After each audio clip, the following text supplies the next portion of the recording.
What do you think is the best argument that you've seen against God? Oh, it's definitely the problem of suffering. He wants you to understand that all things are allowed for your good, out of his love. And you want to say to him, I accept this suffering, and therefore I trust that it is out of your love, and I offer it to you. And that's a precious offering. The only place outside of heaven where you can be perfectly safe from all the dangers of love is hell. That's a brilliant passage. What do you think the meaning of suffering is? Is to be like Christ, because that's complete humanity. If the angels were capable of envy, they would envy us for two things. One is Holy Communion. The other is the ability to suffer. How do you think Protestants and Catholics can become one? He's upset about the divisions. Not just because it hears bad to the world, but because we're all incomplete until we learn from each other. Do you think he's going to return soon, Jesus? I hope so. He said so. He used the word soon. What has the vocation of marriage taught you? Love comes with invitations and demands. Don't think you've got a solution to everything, but think that God has got a solution to everything. Stick it out with him. You recently lost your beloved wife of 63 years. Yeah, I fell in love with her again. She was beautiful. Dr. Kreeft, welcome to the podcast. Thank you very much. It's truly a great honor. Ever since I started this show, you were one of my first guests that I wanted to have you on. If you'll remember, during COVID back in the day, I reached out. And it was during COVID, so it was very difficult to travel, and it didn't end up materializing. But this is a dream come true for me. You first came into my scope when there was that controversy about your use of the, what do you call it? Undercover? The undercover thing, yeah. And the pro-life community was arguing about that, and I just used common sense and said, my goodness, if it's right for the Dutch to lie to the Nazis about where they're hiding the Jews, it's certainly right to lie to murderers about innocent human life. Thank you. You're welcome. You were right. I have a lot to credit you with. Certainly you defended our pro-life work that you're describing and did a beautiful job of it. But you are instrumental to my faith journey and my family's faith journey. When I was 14 years old, I was reading Christianity for Modern Pagans, one of your over 100 books. That's one of my best ones. You know why? Really I quote Pascal all the time, and he's brilliant. But you did a great job making him accessible and explaining him through a worldview of faith. You did a beautiful job. Thanks. It's amazing how God uses things that to their author are very easy to do things that are very hard. I mean, we can't convert people. God can, but it takes an enormous effort, I'm sure. And all writers do is they toss the seeds into the ground. God inspires the seeds, makes them grow, and applies them. And all we do is throw them out. I think you are a living Catholic C.S. Lewis. No, that's an insult to C.S. Lewis. I think I am a good writer and a good teacher. In fact, I think that everybody I've ever met has one great talent that's very rare and one great handicap that's very rare. And my talent was words. When I took the GRE, I scored a perfect 100 on the verbal part. I barely passed the math part. I have an unbalanced brain. So I'm like everybody else, a roller coaster, an up and a down. Many of your books center around the question of who God is. And you became a Catholic I believe, and you were at Yale? Yes. You came into faith?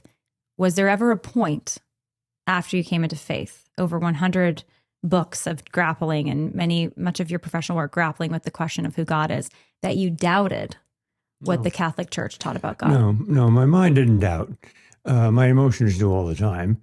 Once in a while, my will does. Once in a while, I say honestly to God, you can't really expect me to accept this as your will, can you?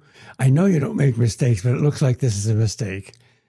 But my mind says, that's not true. So I'm kind of complicated inside. I mean, my mind's over here, and my emotions are down there, and my will is in between. I guess most people are like that. But no, I see no reason to doubt God. I mean, he's perfect. Why would you doubt him?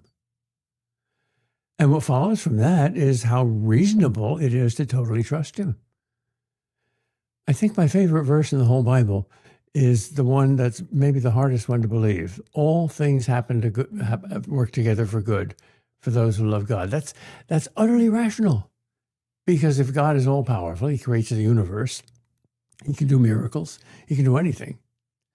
And if he's all good, if he wants nothing but what is the best for us, and that's necessary, otherwise he's not God. He's got a dark side, he's the force instead of God. And if he's all wise, he never makes mistakes. Put those three premises together, those three non-negotiable, necessary divine attributes. God can't be wicked, he can't be wobbly-minded, and he can't be wicked. And it follows that everything that happens, even though it doesn't seem to be good, God works for good. So thy will be done is utterly rational. Hard, very difficult, especially emotionally. But it's got to be true. That's one of my favorite books of yours, Making Sense of Suffering, where it's the emotional part, like you're talking about, or just seeing circumstances that seem to defy this idea of a good God, you know, a child that dies, a tragedy that strikes where everything falls apart. Yep. And people just say, this is often the reason people say, I cannot trust God, or I don't believe in a God. Yep. Well, when I first read the book of Job, as a philosopher, I was disappointed by the ending. God didn't give Job any reasons at all. He just said, basically, this is who I am and this is who you are. I'm God, you're not. The two things he said to St. Catherine, my favorite sermon, very short. And I thought that was disappointing. I wanted God to give Job reasons, and he didn't. Now I see that as his strength. Because if we did know all the reasons, we'd be equal to God. And that would lower God to us. So God's got to be infinitely more wise than us. So we've got to appear to ourselves to be in a life that's full of unanswered questions. The gap between us and God is bigger than the gap between us and any of the animals. I look at my cat and I say, does my cat understand why I'm doing this? Does he understand my language at all? Does he understand what love is at all, as distinct from animal affection? No. Well, then why should I try to explain what God is? I can't. It's reasonable. Some people say, though, if God was really good, he wouldn't allow all the suffering. Well, if God was not really good, but only apparently good or partly good or good as we are good, then he would be like us and he would do exactly what we would do. For instance, when an animal dies, we're so worried about the animal's pain that we kill the animal. We give it euthanasia. That's exactly what we're doing now to each other, because we're treating each other as if there's no God and no higher purpose and no higher mystery. What do you think the meaning of suffering is? The meaning of suffering is that we are like Jesus. Jesus is the manifestation of two things. Pope John Paul II was very good at this. He shows us who God is, and he shows us who we are. He's perfect man and perfect God. Okay? The meaning of suffering is to be like Christ, because that's complete humanity. And Christ is the man of sorrows. He had the greatest joys and the greatest sorrows in the world. And if you go down just one step to the perfect woman, Mary, not divine, but sinless and perfect, greatest sorrows, greatest sufferings, greatest joys, greatest miseries. They go together. What do you think is the best argument that you've seen against God? Is it the existence of suffering? Oh, it's definitely the problem of suffering. It is suffering, yeah. Maybe it's not the most rational argument, but it's certainly the most powerful, most effective. Because physical pain, you can't deal with it by thinking. It's like a tyrant with a whip. He hits you all the time. He says, look at me, look at me, look at me. Don't look at anything else. More subtle forms of pain, doubt and despair and stuff like that. We can think about it. We've got weapons. But when good people suffer and don't know why they suffer and don't know what to do about it, it looks as if God's made a mistake. The appearance is so different than the reality that it's a powerful argument, a temptation. Happy atheists are fools. Unhappy atheists are not fools. They have a good reason to be unhappy. Life is full of unhappiness. How does God fit into that? It's not obvious. I don't think atheists are the worst people in the world. They at least care. I think people who are nothing in particular are not the morally worst people in the world, but the worst off. Because if somebody's going in the wrong direction, but with passion and care, it's relatively easy to turn them 180 degrees around, like a car. But if they're stalled, if they're going nowheres, if they're just stuck, very hard to start it up. You said already that you think that believing in God is more rational than not believing in God. And that the atheist that is happy is kind of crazy. Like, why would he be happy? Because without God, he should be unhappy. Can you explain that more? I've had conversations, a couple of them in person, a couple of them online or by letter, with atheists about the problem of evil. And I often give them the argument from Desire, C.S. Lewis's favorite argument. We deeply want something more than we can get. You can't always get what you want. That's the wisdom of probably the richest philosopher in the world, isn't Mick Jagger a billionaire? Anyway, if you can't get what you want, then you must want something more than you get. And we don't quite know what that is. And if we're rich enough to control our life and put all sorts of creature comforts and sources of happiness around us, and we're still dissatisfied, then we're confused. We can't identify what's missing, but we know something is missing. We have little bits of happiness and we want more of it. Spiritual happiness is different than physical happiness. Once you've got enough sleep, you're okay. You don't want any more. Once you have enough food. But once you have enough beauty, you don't want any more. Once you know enough truth, you don't want to know any more. Not true. So that desire for something which we can't define goes very deep into the human heart. And heaven means the state where you get even more than you desire. And God means that which is even better than anything you can desire.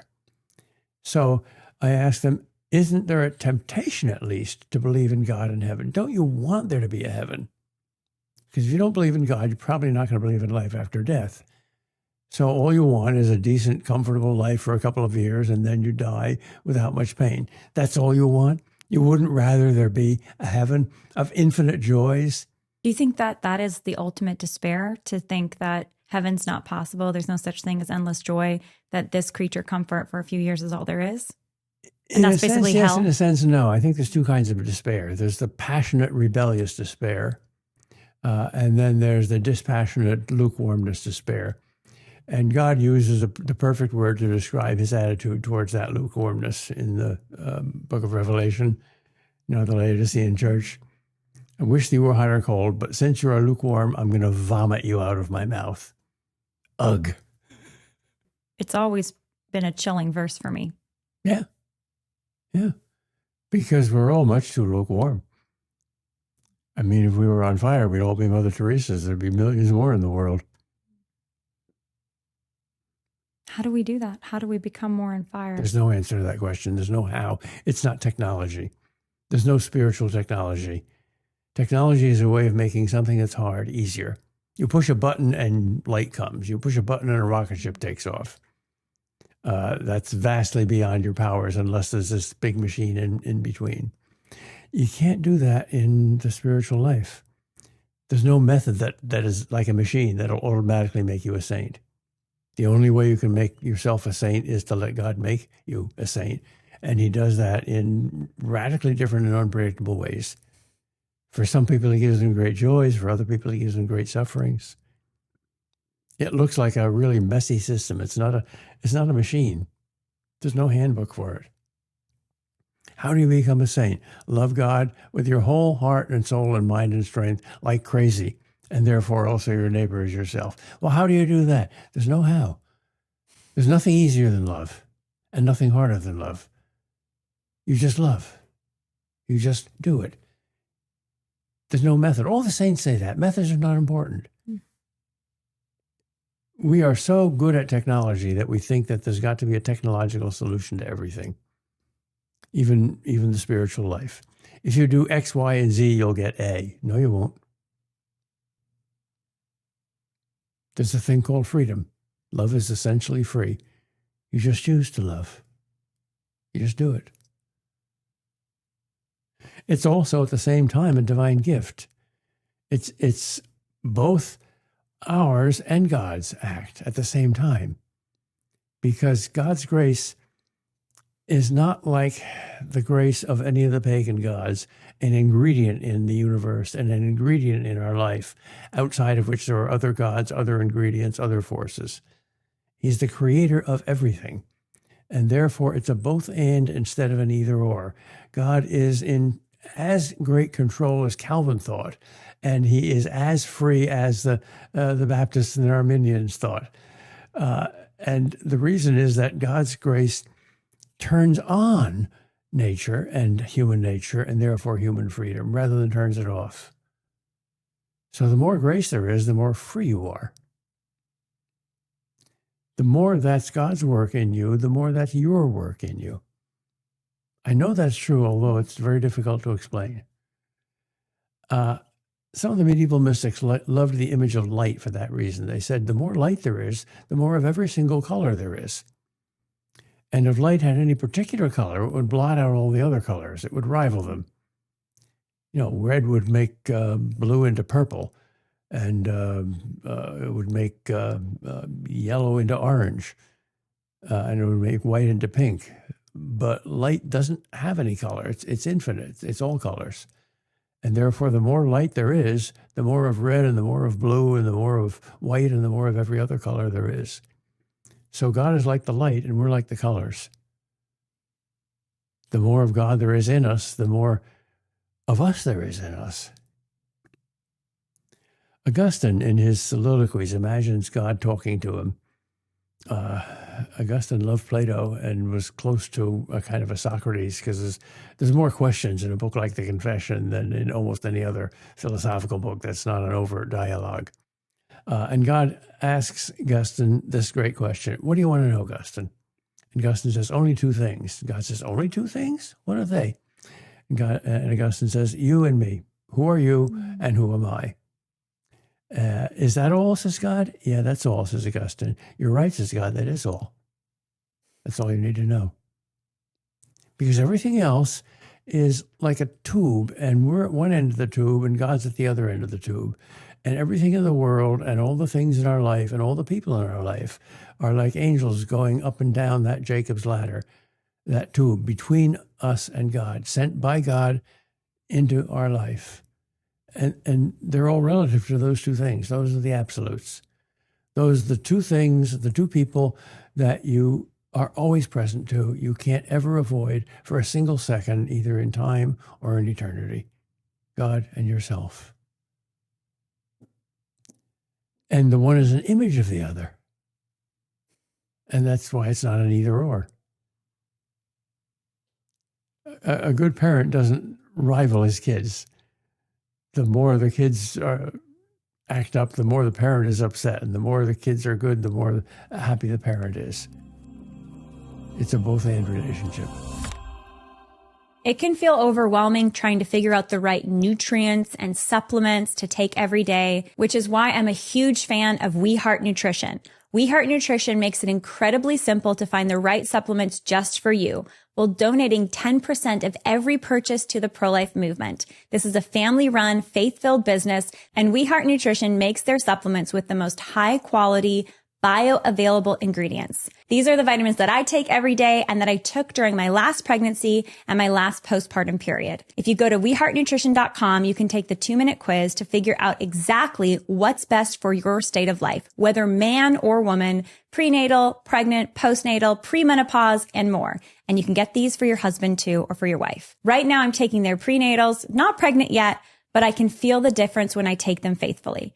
You can go to weheartnutrition.com and use the code LILA for a full 20% off. That's weheartnutrition.com, code Lila.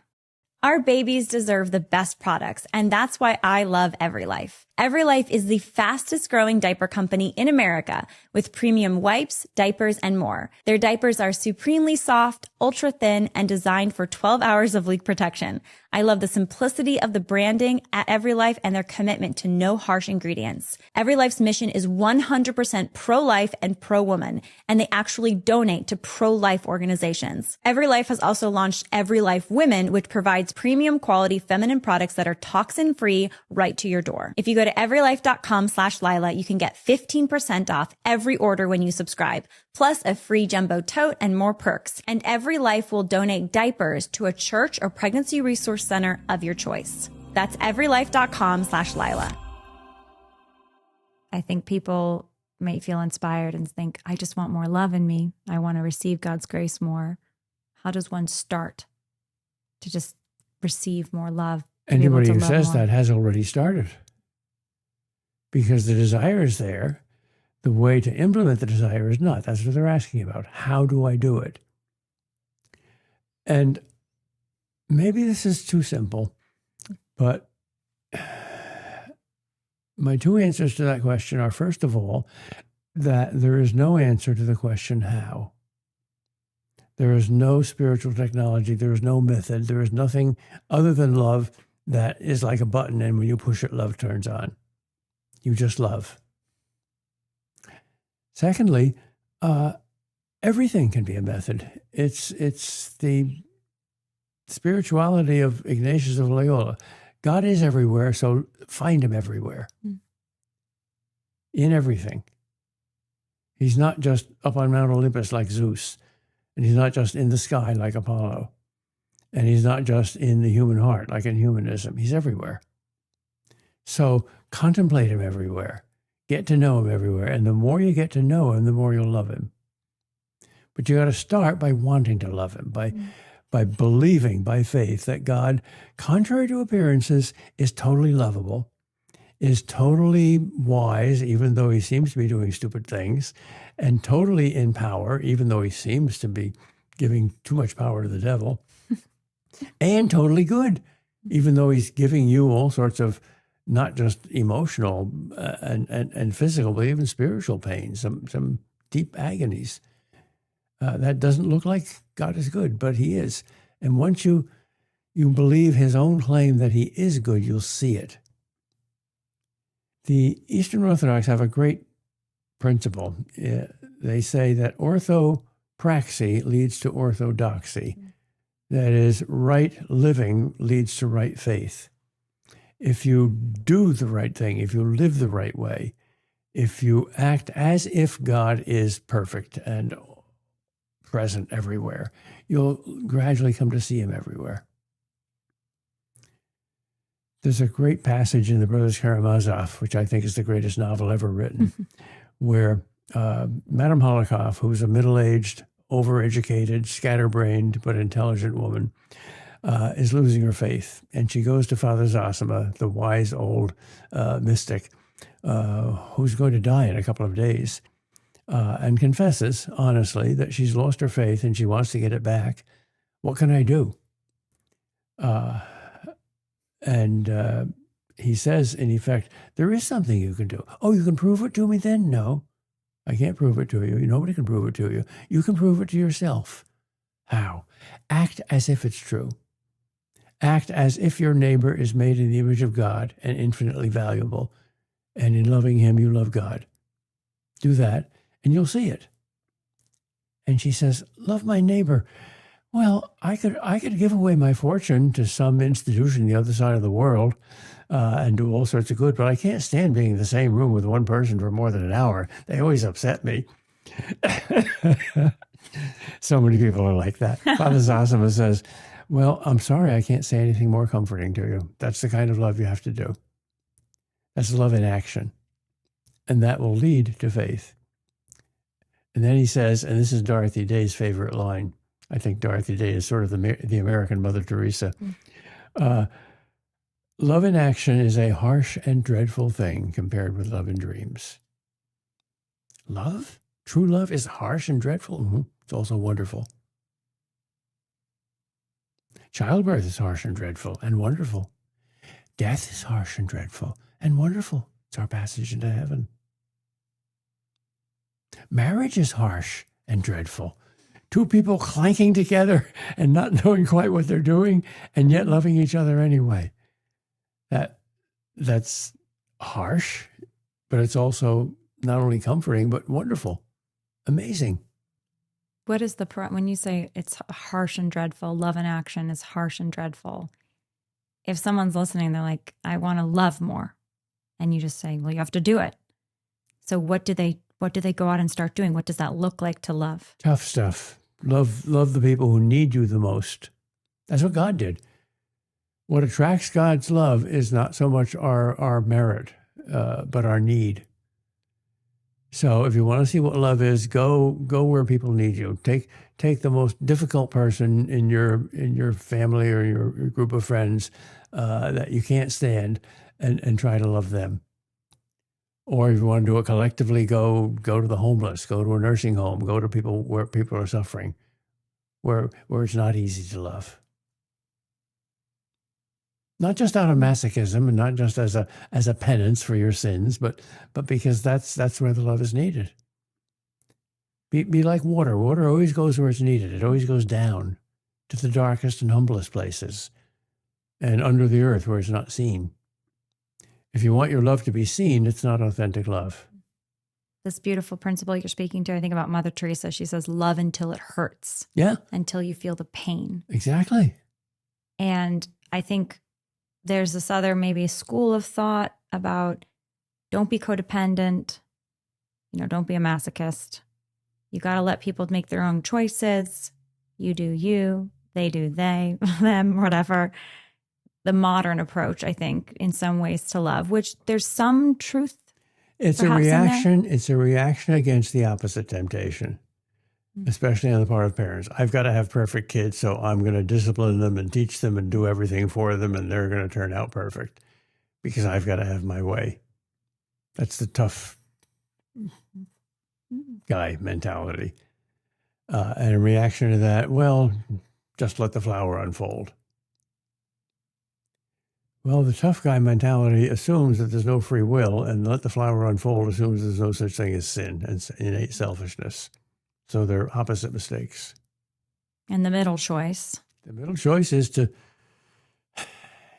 do what moral common sense tells you to do. Mm. Just love that person according to their needs, in a unique way, because people are unique.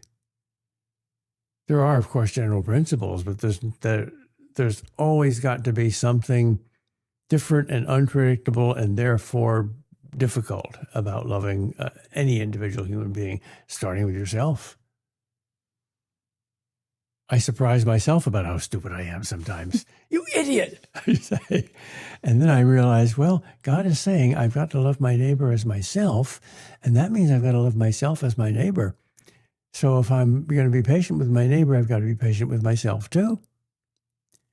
And sometimes that shocks me in some of the saints. Some of the toughest-minded ones are very patient with themselves. Brother Lawrence, in the Practice of the Presence of God, says, I make the same mistake over and over again. What do?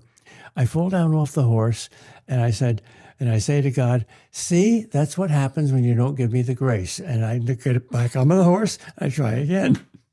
Blame God for not having the grace? Well, not blaming God, but complaining. That's an honest thing to do. God doesn't mind complaints. Look at all the complaints in the Psalms. If you read those as a kind of a handbook for becoming perfect and sinless, it won't work. God, where are you? You're sleeping. God, I hate my enemies. Why don't you hate them too? Break their teeth. We feel like that sometimes. We're afraid to let it out. The psalmist isn't. Now, that's far from perfect, but it's at least honest. Which is why the psychologists are onto something when they say that the key to relationships, especially the most intimate and total relationship of marriage, is honesty. Total, honest communication. Stop hiding. Stop manipulating people by saying, I want to know something you don't know. I want to look at you where you're looking at me. Total openness. Because that helps you deal with the tough stuff. And you can't love them without that. That's part of it, but because that's opening yourself to the light. If you hide from the light, it's not going to work. The light's going to expose you anyway, and you're going to walk into your own shadow. If you try to hide from God, it'll never work. It'll only make you hide from yourself. Hey, thanks so much for watching. I really appreciate every single person that is part of this show. Did you know that 2/3 of our viewers are not yet subscribed? So make sure that you've hit that subscribe button. That helps the show reach more people. How do we become less lukewarm? I wish you wouldn't keep using that word, how. Well, let's see. Gonna get something out of you, Dr. Here's a Kreeft. 4-step program. Number 1, 2, 3, 4. It doesn't work that way. You already have done step 1 in being dissatisfied with your lukewarmness. You've learned lesson 1. But there's no step 2. You're a fool. You're an idiot. You're making mistakes. All right. Do the opposite. You know, I don't think there's that much problem with discerning God's will, because discernment flows from the heart and love and desire and wanting. If you want to do God's will, it'll become clear to you. Jesus said that. John 7, verse 17, I think. The Pharisees are asking him, you say that your teaching comes from God, whom you call your Father. We can't understand your teaching. And how do we know that God is your Father? And Jesus says, if your will were to do his will, you would understand my teaching, and you would understand that it comes from the Father. So you start with wanting to do his will. Why should I want to do his will? Because it's perfect, better than yours, more loving than yours, more wise than yours, more powerful than yours. But it's hard to give up my will to do God's will, because he's going to ask me to do hard things, and he's going to make me learn through suffering, and I'd rather learn without suffering. And the answer to that is, well, you can't learn without suffering, because if you could, God would let you do it. God doesn't want you to suffer, but he knows you have to.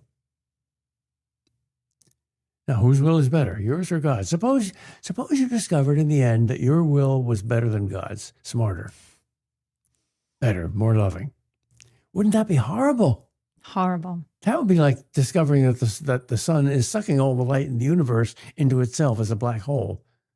That's turning Jesus Christ into Dracula. Jesus gives you his blood. Dracula takes your blood. So it's comforting to realize that wherever there's a controversy between me and God, I'm always wrong and he's always right. His will is better than mine. Amen. When my wife was dying of Parkinson's disease, when every mental and physical power was gradually depleting, and this was especially hard for her because she was so active and so competent at everything, I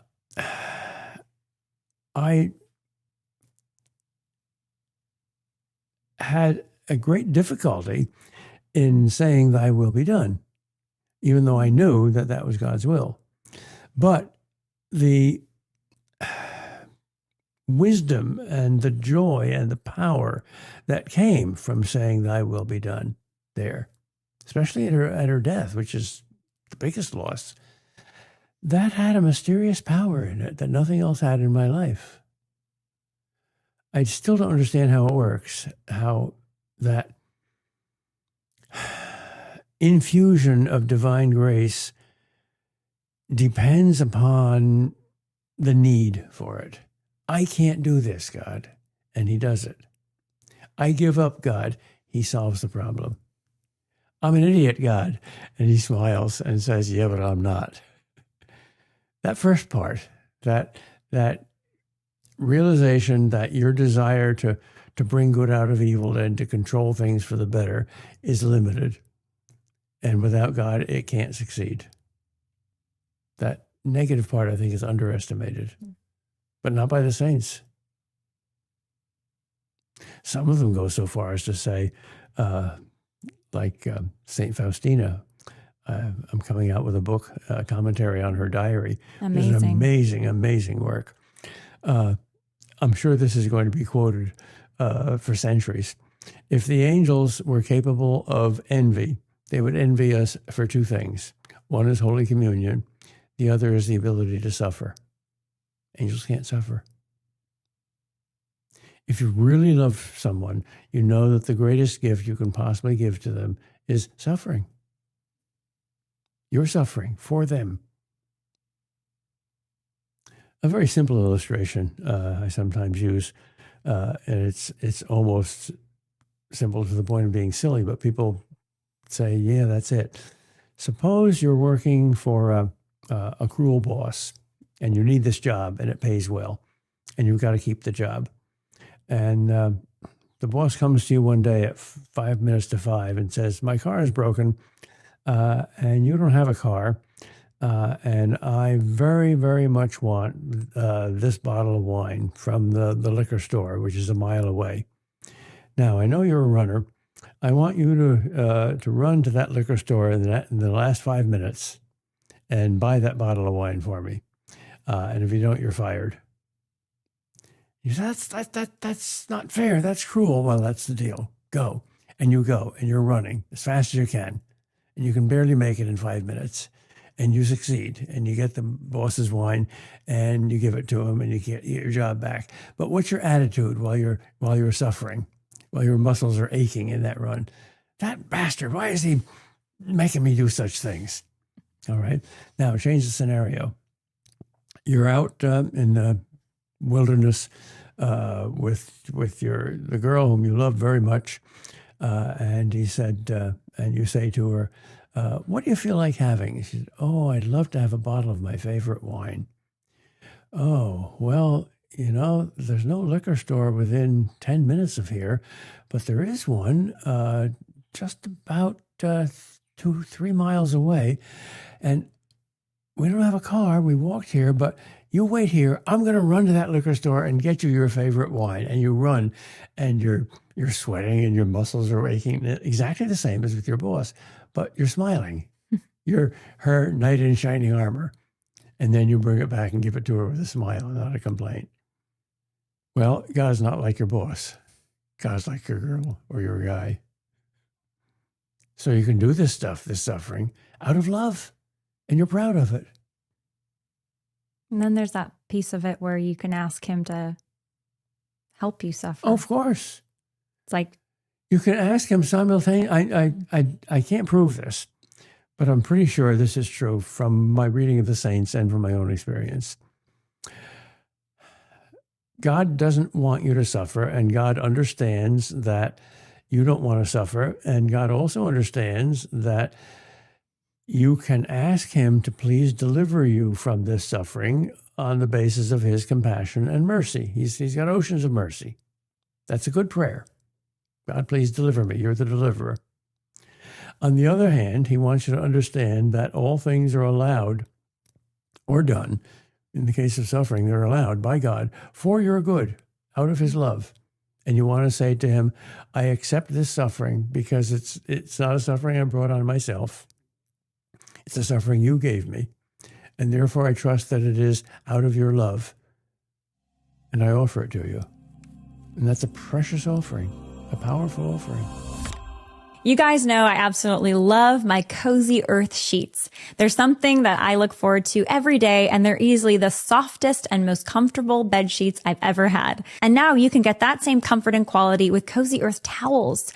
Whether you're getting in the last days of summer at the beach, the pool, the lake, or bath towels for the house, Cozy Earth towels are plush, absorbent, and so comfortable. And Cozy Earth is so confident that you'll love your items that they offer a 10-year warranty on everything, as well as a 100-night free trial on their sheets. So if you don't like it, you get your money back. You can get your oversized, ultra plush towels built for your best summer days. Head to CozyEarth.com and use my code Lila for an exclusive 20% off. That's code Lila for an exclusive 20% off. And if you see a post-purchase survey, mention that you heard about Cozy Earth right here. That's CozyEarth.com. We all know the season of Lent that leads to Easter, but beginning August 12th, you can join Hallow for St. Michael's Lent. At the heart of this year's St. Michael's Challenge is St. Augustine's Confessions, one of the greatest spiritual works in Christian history and one of my favorites. As you walk through the Confessions, St. Augustine's story becomes a reflection of our own. You'll discover how God meets us in our struggles, calls us out of brokenness, and leads us towards true freedom. St. Michael's Lent reminds us that the battle for our hearts is real, but we never fight alone. This new Hallow app challenge begins August 12th and continues through the Feast of St. Michael the Archangel on September 29th. So if you're ready to rediscover God's mercy, deepen your prayer life, and embrace the person he created you to be,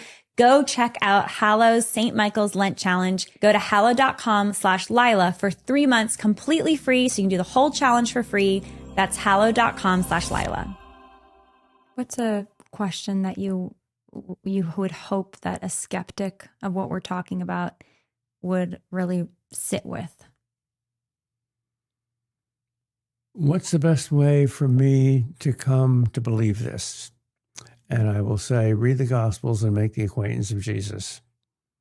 You want to know who God is? He gave you the best method. It's not just the prophets. It's not just words. It's not just miracles. It's him. That's who God is. Now, can you trust him? Can you say that prayer that God instructed St. Faustina to put on all copies of the image? Jesus, I trust in you. It's the simplest of all prayers, the most childlike of all prayers. If you can say that, you're on your way. And if you can't trust him, who can you trust? The Republicans, the Democrats? Come on, you got to be kidding. Yourself? That's the biggest one of all.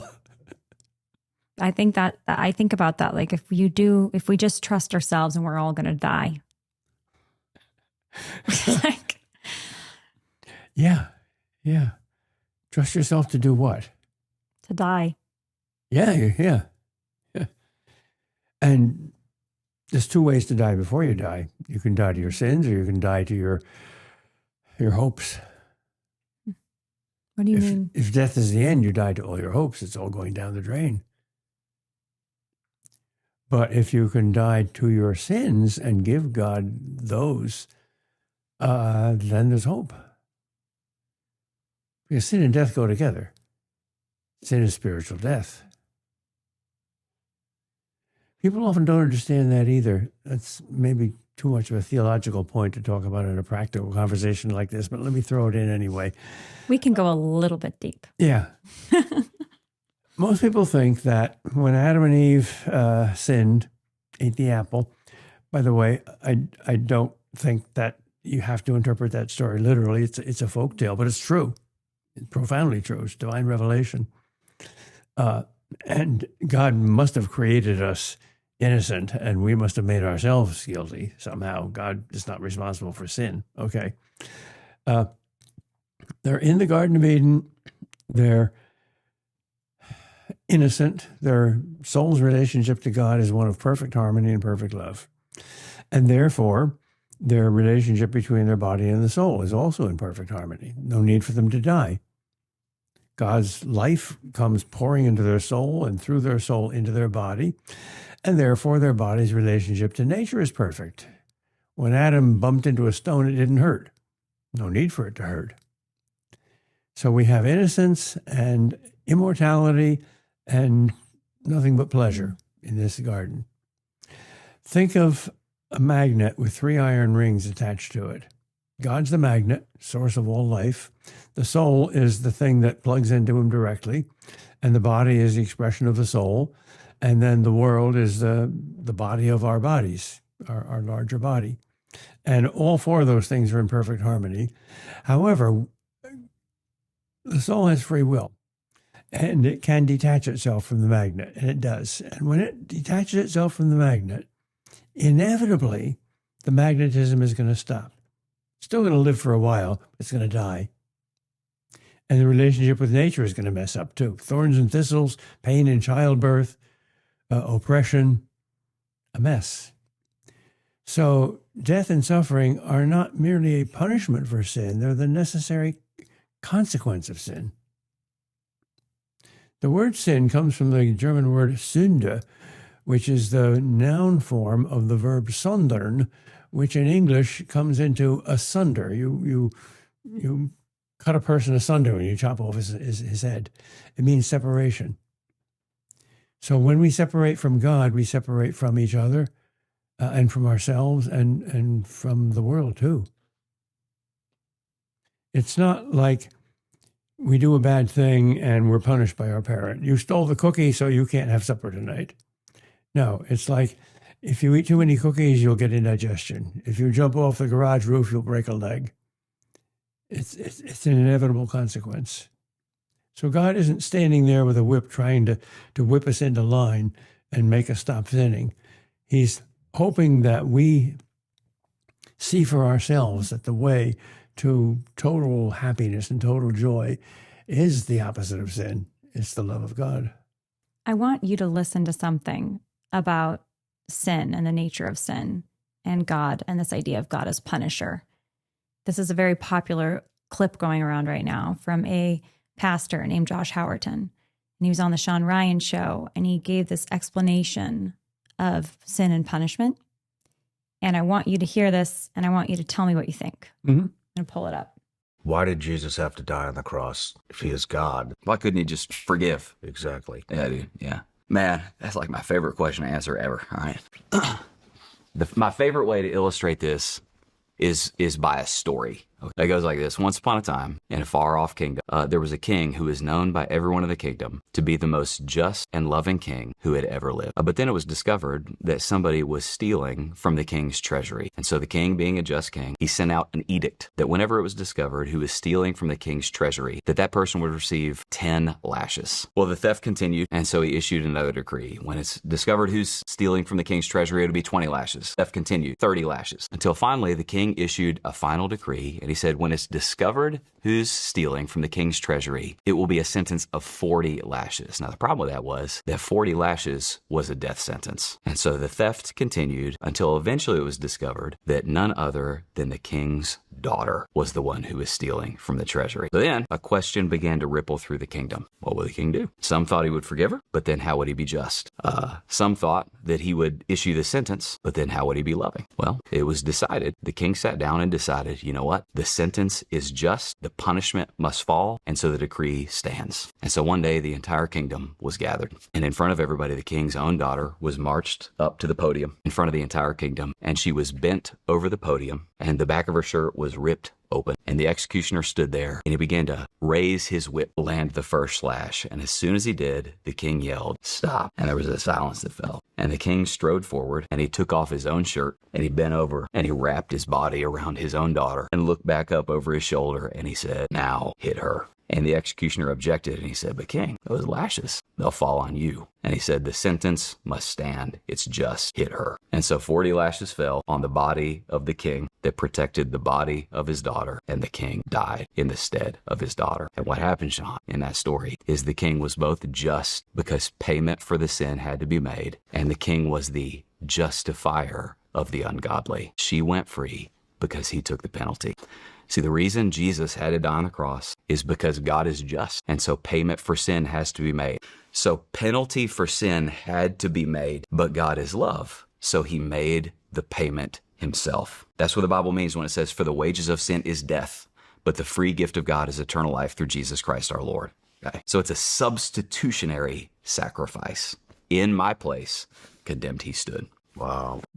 Very similar to a story that I heard actually happened once. This wild teenager was the son of a just judge, and he got into an auto accident and caused thousands of dollars worth of damage. Nobody was killed, but it was an enormous amount of damage that he caused. And he couldn't possibly pay the fine. And the law said that if you can't pay the fine, you go to jail. So he appeared before his father, the judge, and the judge says, "Clearly you committed this crime, and clearly the fine has to be paid. That's my judgment. Guilty as charged." And then the judge stepped down from the judge's bench, and from his own checkbook, he wrote out the amount of the fine, freed his son. Yeah, that's true. That's true. The only thing missing from that illustration is it's too legalistic. Really?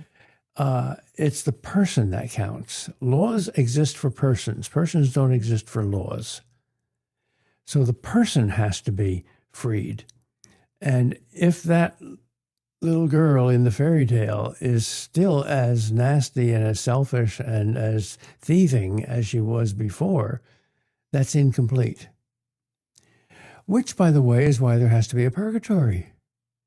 We've all got these bad habits, and we repented of them, but not successfully and not completely. And C.S. Lewis, who was a Protestant but believed in purgatory anyway, said, don't our souls desire purgatory? When you go to the heavenly mansion and the Heavenly Father welcomes you in with loving arms. Yes, we love you. We accept you. There's a wonderful banquet in the dining room, but look at yourself. You're dirty. You've got bugs all over you. Your breath stinks. You've got scabs all over. Wouldn't you like to go to the bathroom first and take a nice hot shower? Oh, please. It will hurt, you know. Yes. Okay. So yes, the judge satisfied the requirements of the law. But it's not just the requirements of the law, it's the requirements of love. This person has to become totally lovable. And that's why we have to suffer here, and for most of us, somewhere in purgatory. So I'd say that's a true answer, but not a complete one. There's another piece that I hear people objecting to, which is, in this case, in the story, fairy tale, it seems a given that the daughter was very bad. She was doing things badly, maliciously, intentionally. Yeah. But we see in life a lot of people perhaps doing bad things with ignorance, maybe poor formation. A lot of people are not necessarily out there doing bad things out of full malice. Well, that's not as true as most modern people think. I think our deeper selves are not just better, but also worse than our conscious selves. There's dark desires in most of us to do forbidden things. And most psychologists will say that. We suppress both our great good and our great evil. That's why a great writer like Dostoevsky or Tolstoy is so great. His characters, they manifest that deep stuff. They're both better and worse than we think. So I think what you said is about that critique, there's some truth to that, but that's too shallow and easy a psychology. All people are rather nice. Even Hitler was nice. Look, he petted dogs. Come on, you got to be kidding. God is just simply because justice is truth. You can't compromise truth. Truth is eternal. And justice is truth as it applies to good and evil, right and wrong. I think this is really a core point. There's the problem of suffering, but I see almost as significantly, I see people wrestle with this idea that evil in their own heart is significant. Yeah. Because your average person, I think, says, I'm a good person. I'm trying to obey the law. I'm trying to be nice. That's part of the truth, but even the saints say that's not the whole truth. We're divided. Augustine is very profound on that. He says, how can I have, Dostoevsky too, how can I have this desire to do good, this profound desire to do good, even when I'm doing evil? How can I want opposite things? How come my soul is so divided? Well, until that division in our soul is healed, unless either all the good is gone and we're in hell, or all the evil is gone and we're in heaven, we're not finished. I feel like a lot of modern people today, you know, I'm sure myself included, tempted to this, just don't take evil seriously enough. Right. They think of evil as connected with witches or goblins or ghouls or something hardly human. Or horrible people like Hitler and Stalin and Mao Zedong who who love to murder. That's rare. That kind of evil is rare. And we have no idea how many people are so evil that they're going to end up in hell. When the disciples asked Jesus, "Are many saved?" He didn't say yes and he didn't say no. He just said, "Strive to enter in." But if there's no such thing as hell, then Jesus is a fool of a psychologist. He warned us about it many, many times. If there's no boogeyman, why do you tell your kids about the boogeyman? When you were becoming Catholic at Yale, right? Yeah. Can you share what that was like? Yeah. Yeah. What were you before? Calvinist. From Calvinist to Catholic is the title of my recent spiritual autobiography. And I didn't get into the particulars of Calvinist theology, predestination and the rest. I thought they were overdone and misunderstood, but I didn't, first of all, decide that Calvinism was wrong and then that Catholicism was right. I became gradually acquainted with things Catholic at Calvin College, and I had been told that these were all wrong, and I discovered that they weren't. So I fell in love with things that were Catholic. So I read the Church Fathers to try to prove to myself that Jesus established a Protestant church, which gradually became wrong and bad and sinful in the Middle Ages. And of course, I found exactly the opposite, that he established a Catholic church, that something like the real presence was present from the beginning, and that the Reformers were the first almost who denied it, and all the rest of the Catholic stuff. So I became Catholic just out of love for things Catholic. And when I was baptized at Yale,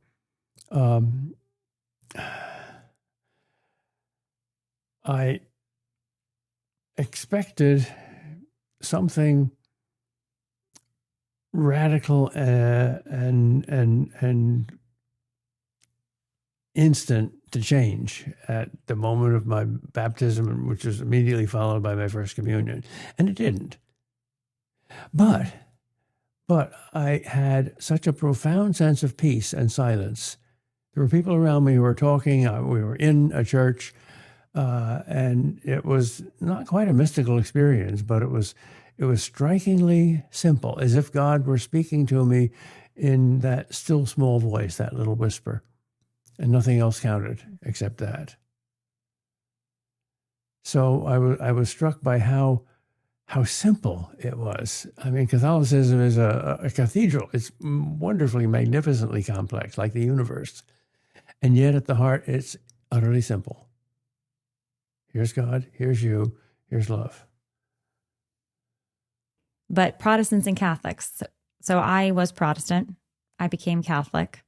I don't feel like I left behind anything. I feel that way too. Jews feel the same way when they become Christians. They haven't left Judaism behind. They've perfected their Judaism, completed it. So I'm more evangelical now as a Catholic than I was as an evangelical. Tell me more. What is that like for you? To be more evangelical as a Catholic than you are as an evangelical? To be more Christocentric, to understand that it's not a system that Jesus fits into, that he's the whole thing. Example, you asked me before about justice and why Jesus had to die. I once asked, I think this was Monica Miller Migniordi, what's her name? The one who wrote a book on the Passion of the Christ. Why Catholics thought that Jesus chose to be crucified, even though his blood was so powerful and so worthy that one drop of his blood shed at his circumcision would have been sufficient to redeem the whole world. Wow. So he had 12 pints of blood in his body. Why did he give us 12 pints of blood when one drop would be sufficient? And she answered, because he had 12 pints to give. That's what love does. He gives everything. I thought that was a very profound answer.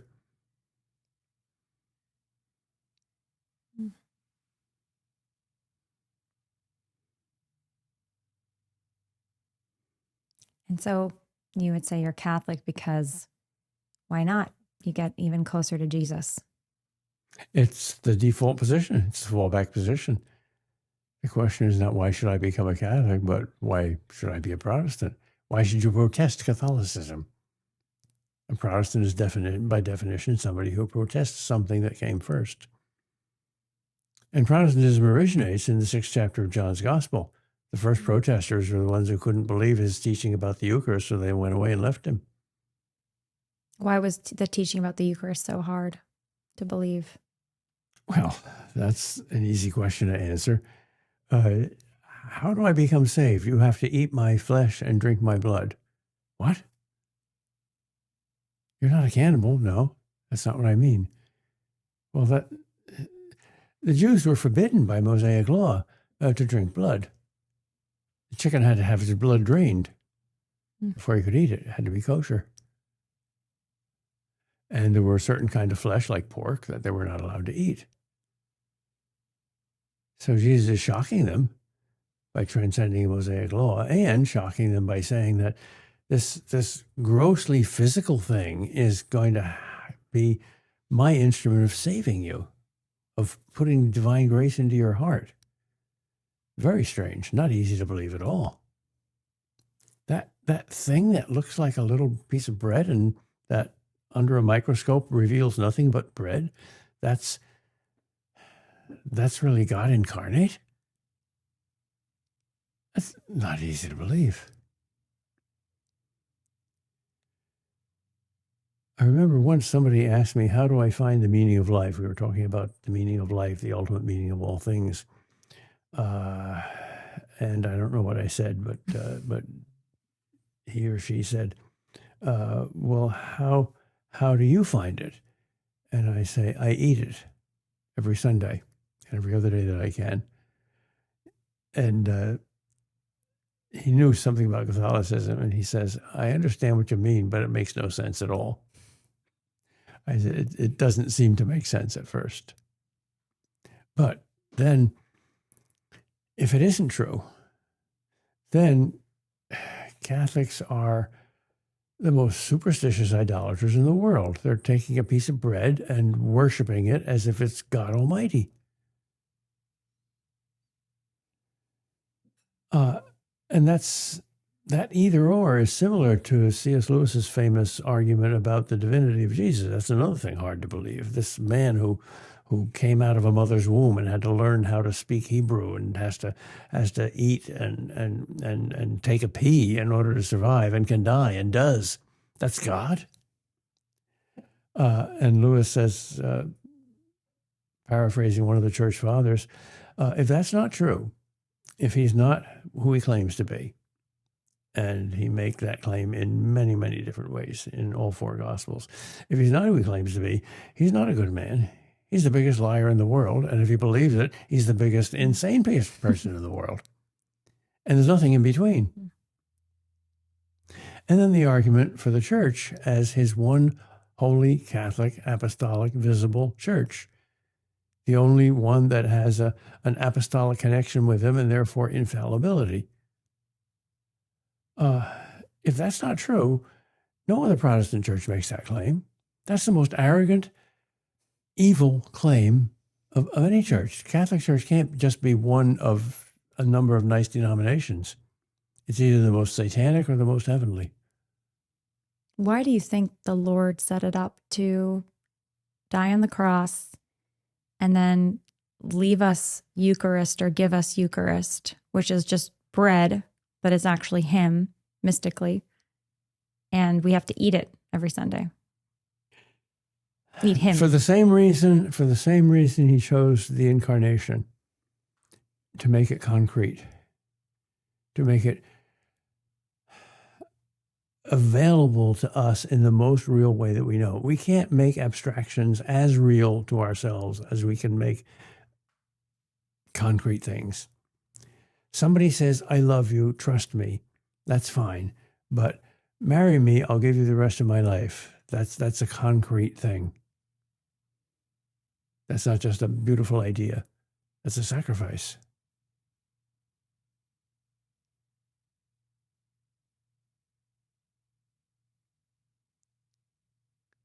To make the abstract concrete so that it doesn't lose its universal, eternal, abstract validity when it becomes this particular man, this particular piece of apparent bread. To join the universal and the concrete particular.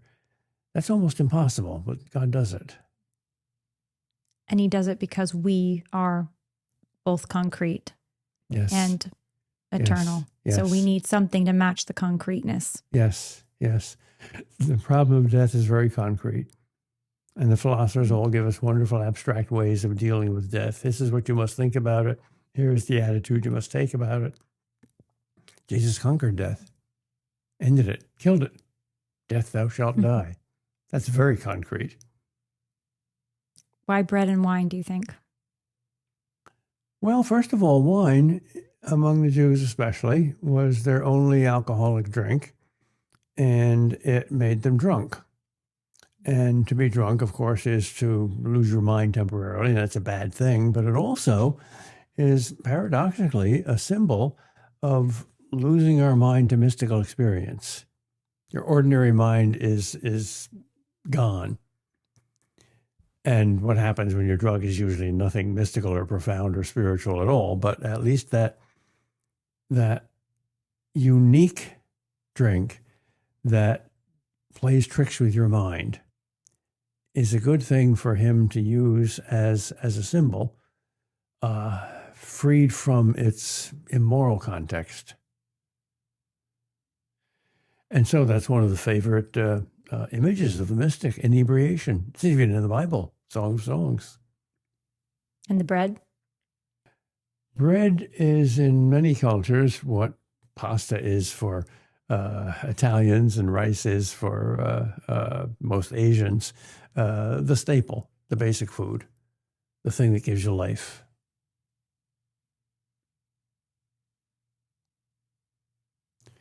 And the body and the blood are the two things that, when they're together, give you life, and when they're separated, give you death. You lose your blood, you lose your life.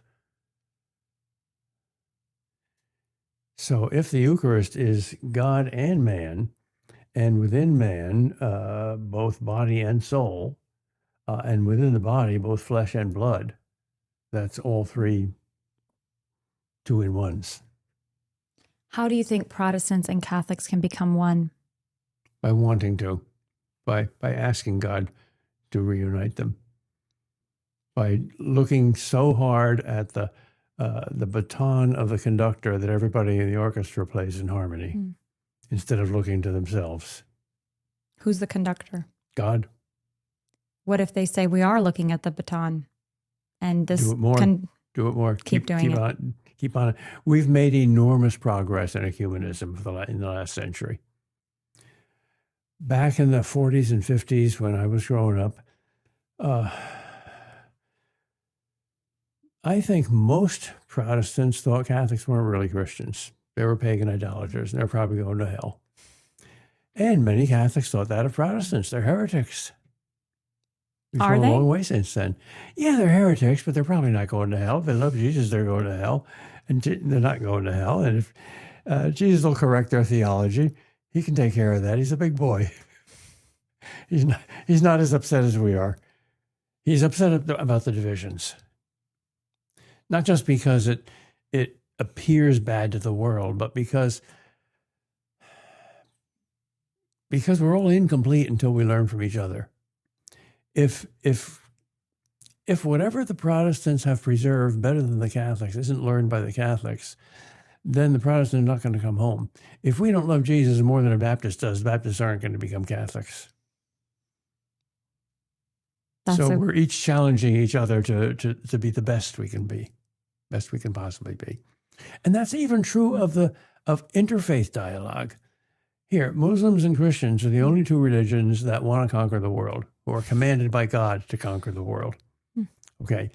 Whether the Muslims have to do that by the sword or just by their faith is something for them to decide. Unfortunately, they usually try to do it by the sword. But the Quran is ambiguous. Jihad is, first of all, spiritual. It doesn't have to be physical. Now, we're involved in a lot of wars. Most wars have Muslims in them against other Muslims or against Christians. If we could change that competition, keep it as a competition, but make it a spiritual competition. We're going to produce the most saints. No, we're going to produce the most saints. That would be a great game. Think that'll work? Yes, yes. With ISIS? Yes, saints love each other because they love the same God. And the God that Protestants and Catholics and Jews and Muslims worship is the God of the Bible. Really? Yes, they make mistakes. Somebody's making mistakes about God, but concretely, is it any other God? Is there any other God that is absolutely perfect in every way, that created the universe, that is utterly righteous and moral, and that has every possible good quality? No. There's one, and he's present in Judaism and in Protestantism and in Catholicism and in Islam.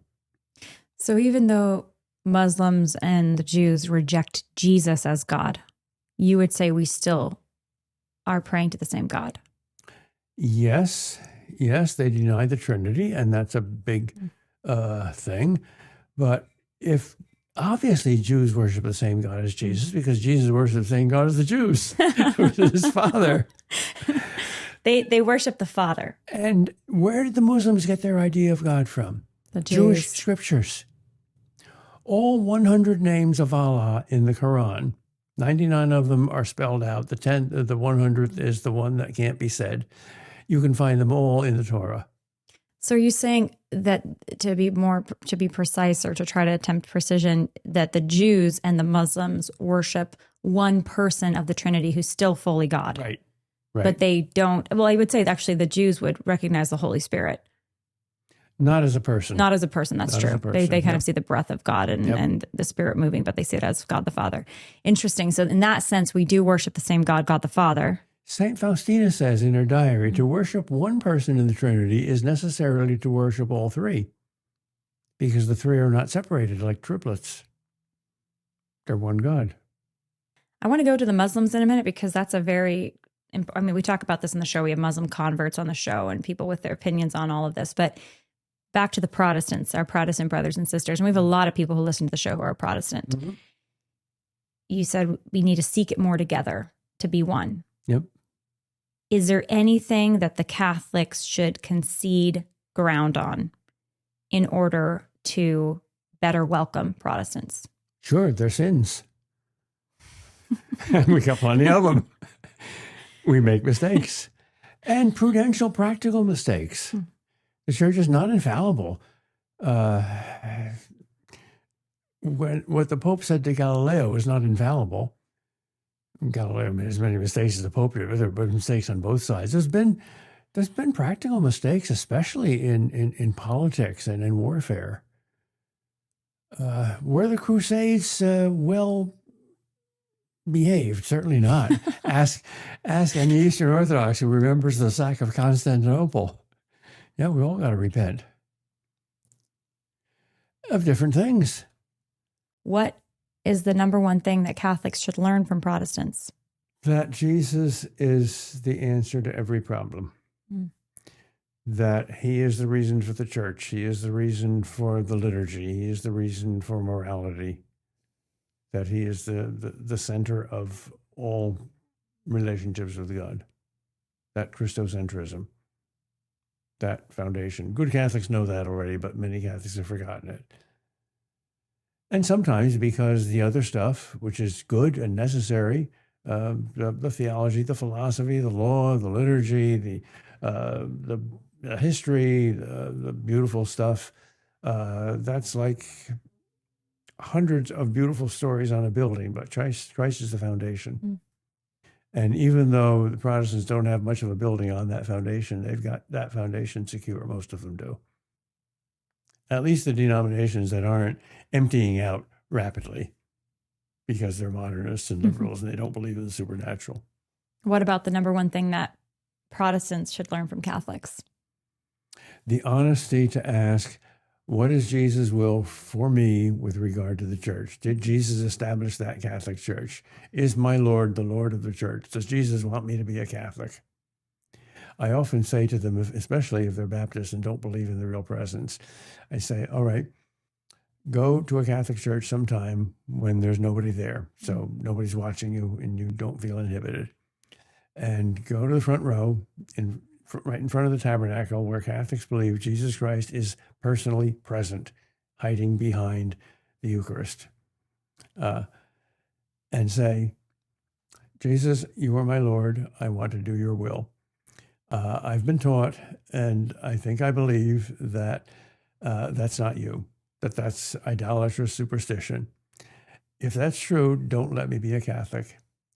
But if it's not true that that's idolatrous superstition, if that's really you, then draw me to you, because I want to be wherever you are. I say, you can pray that prayer if Jesus is your Lord. And if you say you can't pray that prayer, ask yourself why. What are you afraid of? That's good. I've heard of a couple of people who, whether through me or maybe it was from somebody else, heard about that and did it and became a Catholic because of it. Wow. I want to ask you a lot more about the culture stuff, battle stuff, because it's something that I'm very preoccupied with, all the time. But back to Protestants, I really like what you're saying about we just need to say sorry and try to love more and want to be together more. Is there an area in particular that you think Catholics have done a bad job of explaining about the faith that has led to a lot of confusion or ignorance that we need to really focus on? Or is it more a heart posture of just we need to love more? Not if you listen to the saints and the popes. If you listen to popular media, yeah. Which is why we're losing people at such a large rate.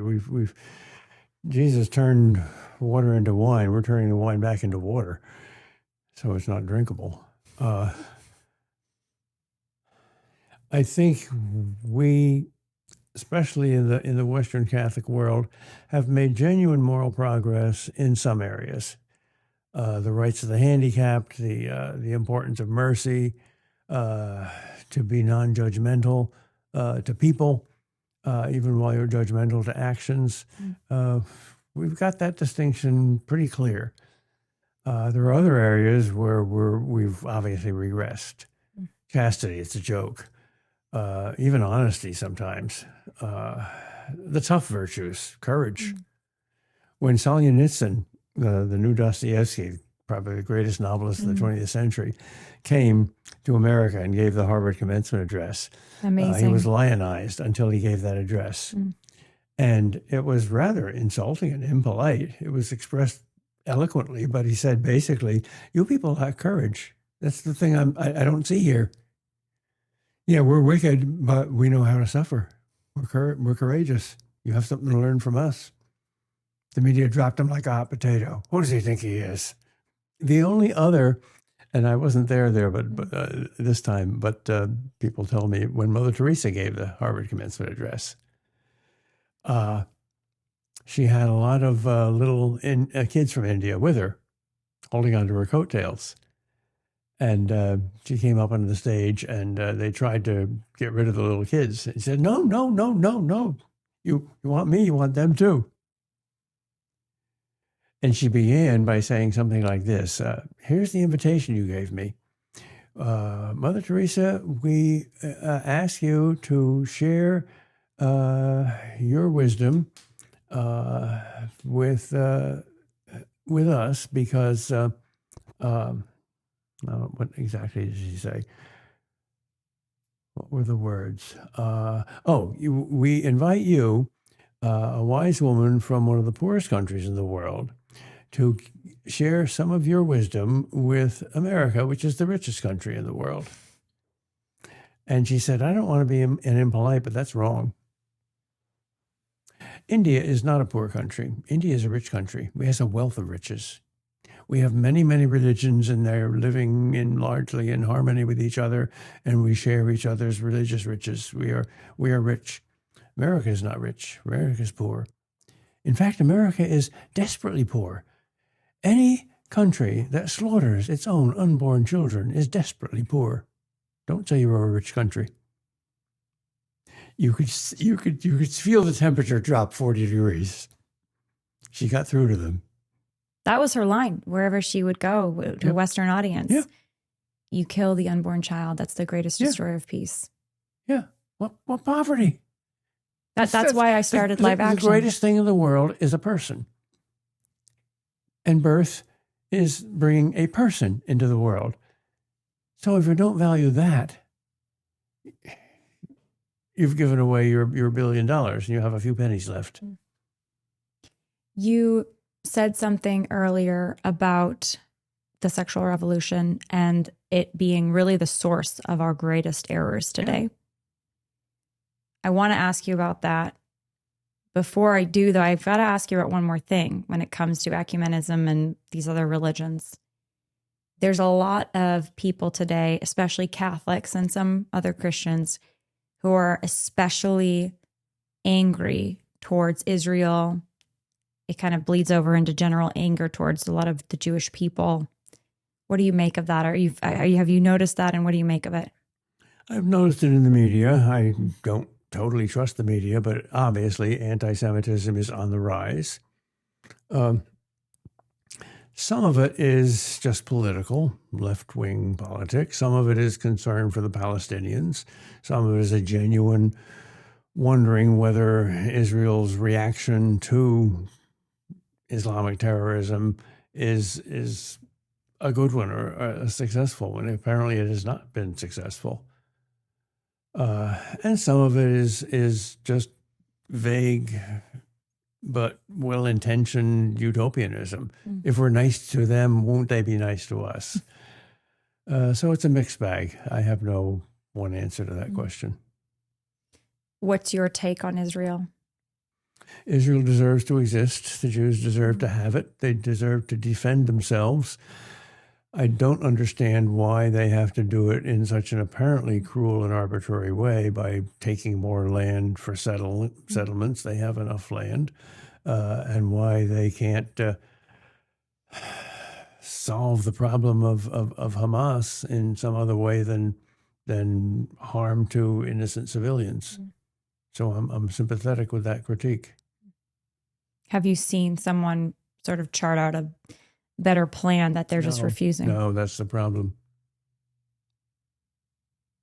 It's a whole devastating situation. I certainly don't trust our president who says he's going to make of Gaza a wonderful rich resort. Yeah, right. Has there been any modern politician, that you think has the right solution for the Israeli-Gaza conflict war? If I did, I'd let the world know. No.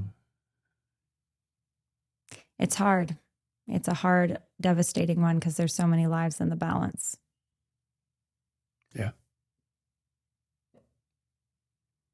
Israel, on the one hand, is the only democracy in the Middle East. Israel, on the other hand, has a larger percentage of atheists than almost any other country in the world. Ironic. Well, they don't kill the atheists. They let them live. Yeah. Same with the people who identify as LGBTQ and all of them. So in that sense, you kind of get this smorgasbord of, the postmodern types all stacked up there because it's the only place for them to really go and live openly and freely. But it comes with its disadvantages. Sorry, I don't have a solution in my back pocket. Here's what to do about Israel. Step 1, 2, 3, 4, 5. I've been asking for all the solutions today. Yeah. You do have some. You do have some. A lot of them come back to love and suffer. Yeah. Yeah. All right. So, sexual revolution.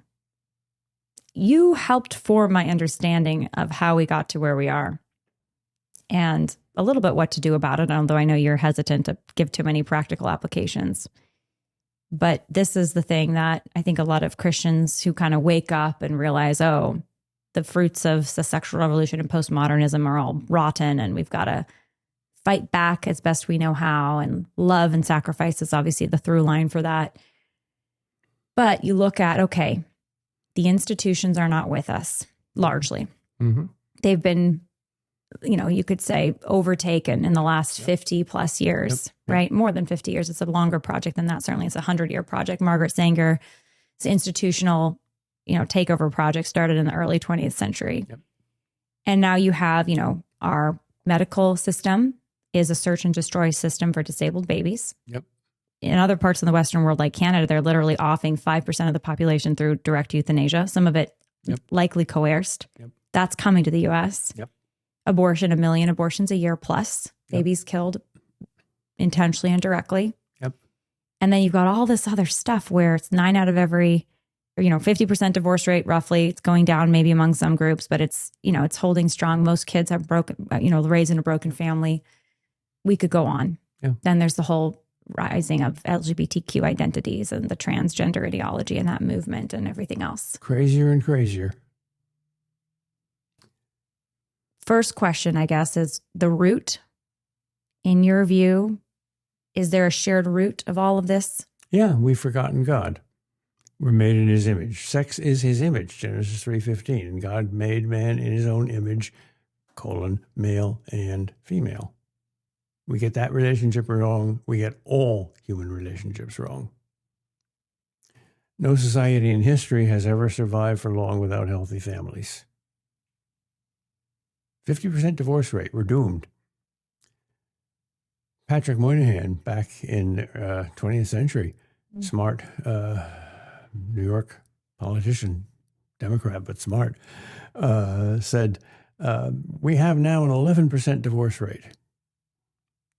Unsustainable, disastrous. Really? It's now up to 50. When did he say that? What year was that? Mid-20th century, Mid-20th. 50s or 60s. What societies have lived the longest? Well, Jewish society, 4,000 years, although not in a single political establishment. And they've always had a very high view of the family, consistently. Second, Confucian society, 2,000 years until Mao Zedong substituted a philosophy of oppression and violent revolution for a philosophy based on harmony. Confucians virtually worship the family, almost like Mormons. Even Islamic society, which has many ups and downs, has been family-oriented, much more so than the West. For 1,400 years, they tried to conquer Europe with the sword. They failed. Now they are succeeding spectacularly in conquering Europe with a weapon that's just the opposite of a sword. The weapon is called mothers. They're having children. We're not. They don't need the sword. They're each having 4, 5, 6, 7, 8 kids. Yeah, the Islamic population is growing rapidly throughout Europe, and everybody else is not having kids. It's declining. Including Christians, a lot of Christians. Well, if you read the Old Testament prophets, I think you'll see why Christendom is declining. It's very, very simple. God repeats dozens and dozens, hundreds and hundreds of times, obey my laws and you will thrive and prosper. Disobey my laws and you will be destroyed. One of his laws is about the family. You shall honor your father and mother. Another law is about sex. Thou shalt not commit adultery. We're ignoring those 2 laws spectacularly. It's surprising how fast it's going. It's accelerating. Even 20 years ago, most people would think, if a girl wants to be a boy, it's okay. She is a boy, and she can cut off her breasts and put a fake penis on, and she's a boy. That's insane. Nobody says that's insane anymore in the media. I still do. Not that I'm very big, but there's a couple of us. If there was a single sin that proved the existence of the natural law to St. Paul, to St. Augustine, to most of the saints, it was sodomy. That word is illegal now. The act isn't, but the word is. You can't say that it offends people. And even the vast majority of Catholics say, no, the church was wrong about that. Love is love. Why is sodomy Spectacular wrong? change, sudden. I've seen no moral change except maybe the one that accounted for the rise of Nazi Germany. More spectacular success in changing people's opinions in a short time on a moral issue. Than the gay agenda. Yeah. The gay agenda. Yeah. Well, how do the you... last couple of times I was in Canada, they warned me not to say anything that would upset the gays. Really? And I failed. I was not talking about the gays. I was talking about the natural law. Somebody in an audience at the University of Toronto asked me a question, and I gave the answer of the church, which is clearly, number one, love all people, all sinners, and number two, love no sins, including homosexual behavior. Students protested, and they got the president to promise that I would never set foot on that campus again, the Catholic president. And the next time I came, there was a big demonstration, gays in the front row. And Mother Teresa's Missionaries of Charity were right next to them, and they were smiling, and the gays were frowning. And I tried to be very honest. This is not my issue. I don't have very strong feelings about that issue. I believe what the church believes, all of it. So I'm not that much of a cultural warrior there. But drop one sentence that upsets them, and they will come out and be stormtroopers. I've never seen such passion. I wish we had that passion. It's interesting. Your experience about Canada. I was speaking at Westmont a couple of years ago. Westmont College here in California, Santa Barbara, beautiful Christian college. Mm-hmm. Came to speak about life, talked about life. Before I even opened my mouth, there's a whole assembly there, thousands of students. A bunch of them stormed out, protest. Mm-hmm. And I found out later they weren't protesting me being there to speak against abortion, although they didn't agree on that. They were protesting the fact that I oppose same-sex marriage. Mm-hmm. Yeah. When it came out that, I think it was the president of Google, or it was the president of Microsoft Word, somebody very up in the, had voted for Proposition 8 in California, he was fired. About 20 or 30 years ago, when Tom Menino was the mayor of Boston, he announced that different corporations had to ask permission to expand into Boston, and none of them had ever been denied. He denied Chick-fil-A because the president of Chick-fil-A is an evangelical Christian who opposes sodomy. So to have wrong opinions now, not just to have wrong behavior, but to have wrong opinions is thought crime. You get penalized for it. Live Action just got a fun legal threat recently from his pro-abortion law firm, Deep Pockets, George Soros funded. Cecile Richards is on the board, the former president of Planned Parenthood. And they're threatening to sue us, Live Action News, because when we report on abortion, we tell the stories of, these babies. And there have been all these women in the media talking about how they aborted their babies because of medical issues that the babies had. Mm-hmm. And so when we report, we say, this was the killing of this baby. We call it killing. And they're saying, you're defaming us because you're saying we're killing. Abortion's not killing. We're defaming the Nazis for Auschwitz. Yes, it's called killing. It is killing. They deny that it's killing? Yeah. They are not just deny, but we want to sue you for defamation because you're accusing us of killing. Well, that's we're the accusers. That's a legal line that's very fundamental to cross. Ideas and language rather than behavior are now proscribed. I read that there was a case maybe 20 years ago in the UK where an evangelical couple had many foster children very successfully. I think some of them were gay and most of them were straight, but that issue never came up and everybody loved them and whatnot. And some government officials came to their house and they had to fill out a questionnaire. And one of the questions was, do you believe everything in the Bible? And they said, yes. And they pressed them, well, do you believe what Leviticus says about sodomy? And they said, yes. Well, then we're taking your children away from you and you can never have any more foster children again because you believe a verse in the Bible. Wow. We're going to break up your family and take your children away. Terrifying. That's terrifying. What do you... That's Brave New World. It is a Brave New World.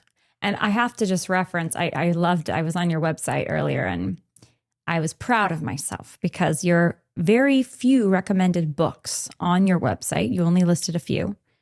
I've read them all, but one of them was Brave New World. And then you've got, I'm just going to read it here for the record for people listening. This is Dr. Kreeft. Do you remember your list? Should I let you say it or want me to read it? No, I don't remember. Okay, you have a very short list. Mere Christianity by C.S. Lewis, The Abolition of Man, C.S. Lewis, Lost in the Cosmos, Walker Percy, Love Among the Ruins, I think, is the one that I prefer by Walker, but it's great. The Everlasting Man, G.K. Chesterton, Orthodoxy, G.K. Chesterton, Brave New World, Aldous Huxley, and Lord of the Rings, of course, J.R. Tolkien. And the Brothers Karamazov, and it's not on here. Pensées, and Augustine's Confessions. Okay. And the Summa Theologica. We need to get your tech guide to update your website. Yes. Add a few books there, but all very, very excellent. So back to the culture war. We just did a little ad for your favorite books, but I think more people should read them. Yes. What do you think we should do? Pray. I'm putting you on a prayer. Remember that this is not our home. This is our motel.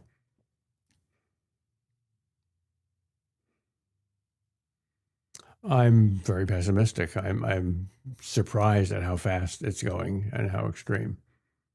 I don't see anything other than a miracle of massive conversion that's going to turn it back. So there's no cultural strategy. It's really pray and convert. Maybe there is a cultural strategy. I don't know it. I'm not a sociologist. I'm not a historian. I'm not a psychologist. Is there anything out there that you've observed in the culture battle space that you thought, that's good, or that's bad? In terms of work being done by people to stop abortion, bring back marriage. I'm looking at one of them. Am I the good or the bad box? Come on. Yeah, there's a lot of people working at practical, concrete, little things that can be done and are being done. The ones that are working to change the whole culture, the whole society, are largely failing. Now, which of those two facts is more important? I think the first one is more important. The fact that Roe v. Wade was reversed and that states now have some power to regulate abortion, that's an exception. That's a big thing that's happy and good and successful. Although whether that is going to be turned back again in the future, I don't know. But the fact that there are so many people that are helping women and children, so many alternative to abortion centers, et cetera, that's saving lives. So it bothers me terribly and it shocks me, but it doesn't bother me as much that we're losing the big war as that we're gaining a lot of little victories. Do you think that demographically, like 20, 30 years out from now, we're going to see a good positive shift because the people that are having the kids in the U.S. are largely going to be the Christians and the conservatives? Could be. And it also could be because you got to hit bottom before you go up, and insanity has a bottom. Does it? Well, that's a good question. Maybe I have to accept your correction here. Maybe I'm too naive myself.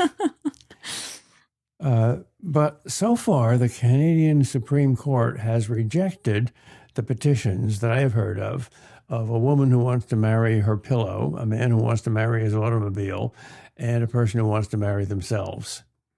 But I think marriage is going to be expanded.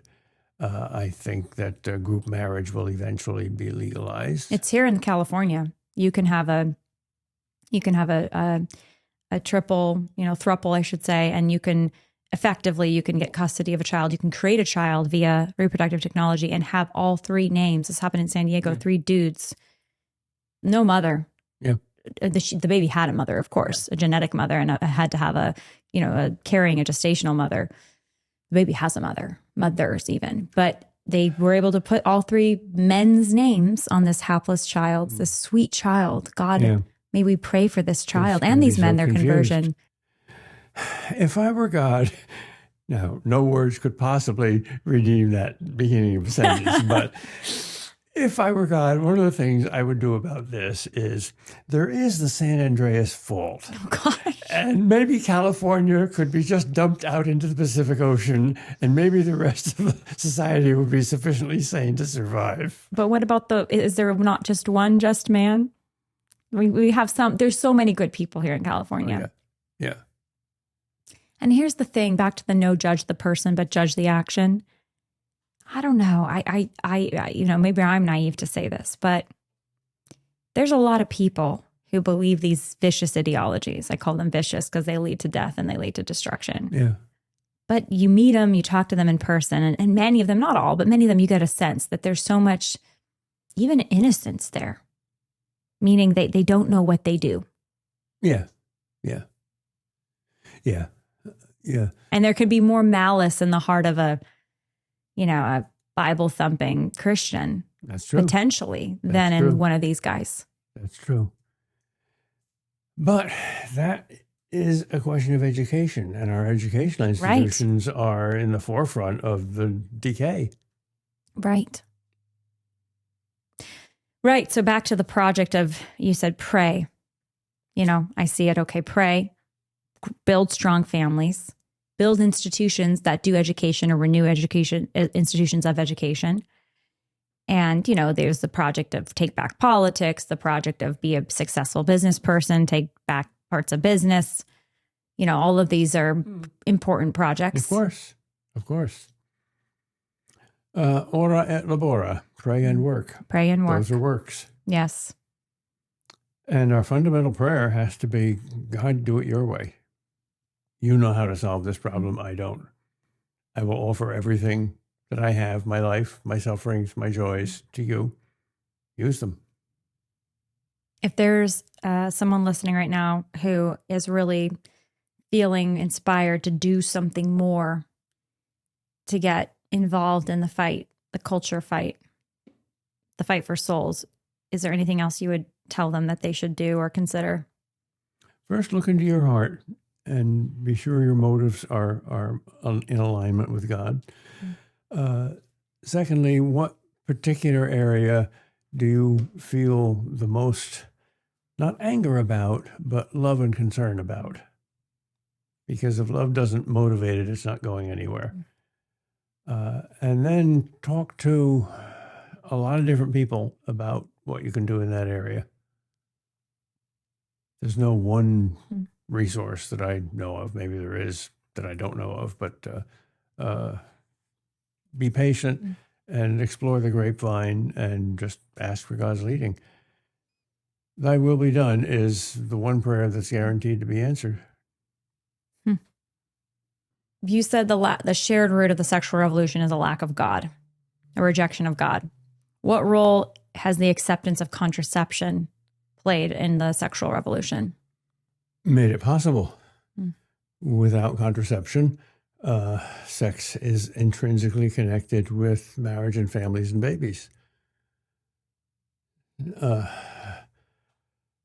think Dr. Rock, or whoever is responsible for inventing the pill, is a more revolutionary person than whoever invented the atom bomb. Because to destroy people from without is to destroy only a few 100,000 at a time, but to destroy people from within by their own voluntary behavior, that's more universal and more radical. How has contraception destroyed people from within? What do you mean by that? The very meaning of the word sex has fundamentally changed. It's an act that causes pleasure. The point of sex is no longer babies.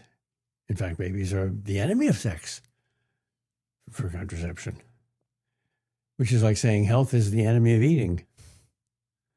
So we're going back to the Roman vomitorium, only with regard to babies instead of food.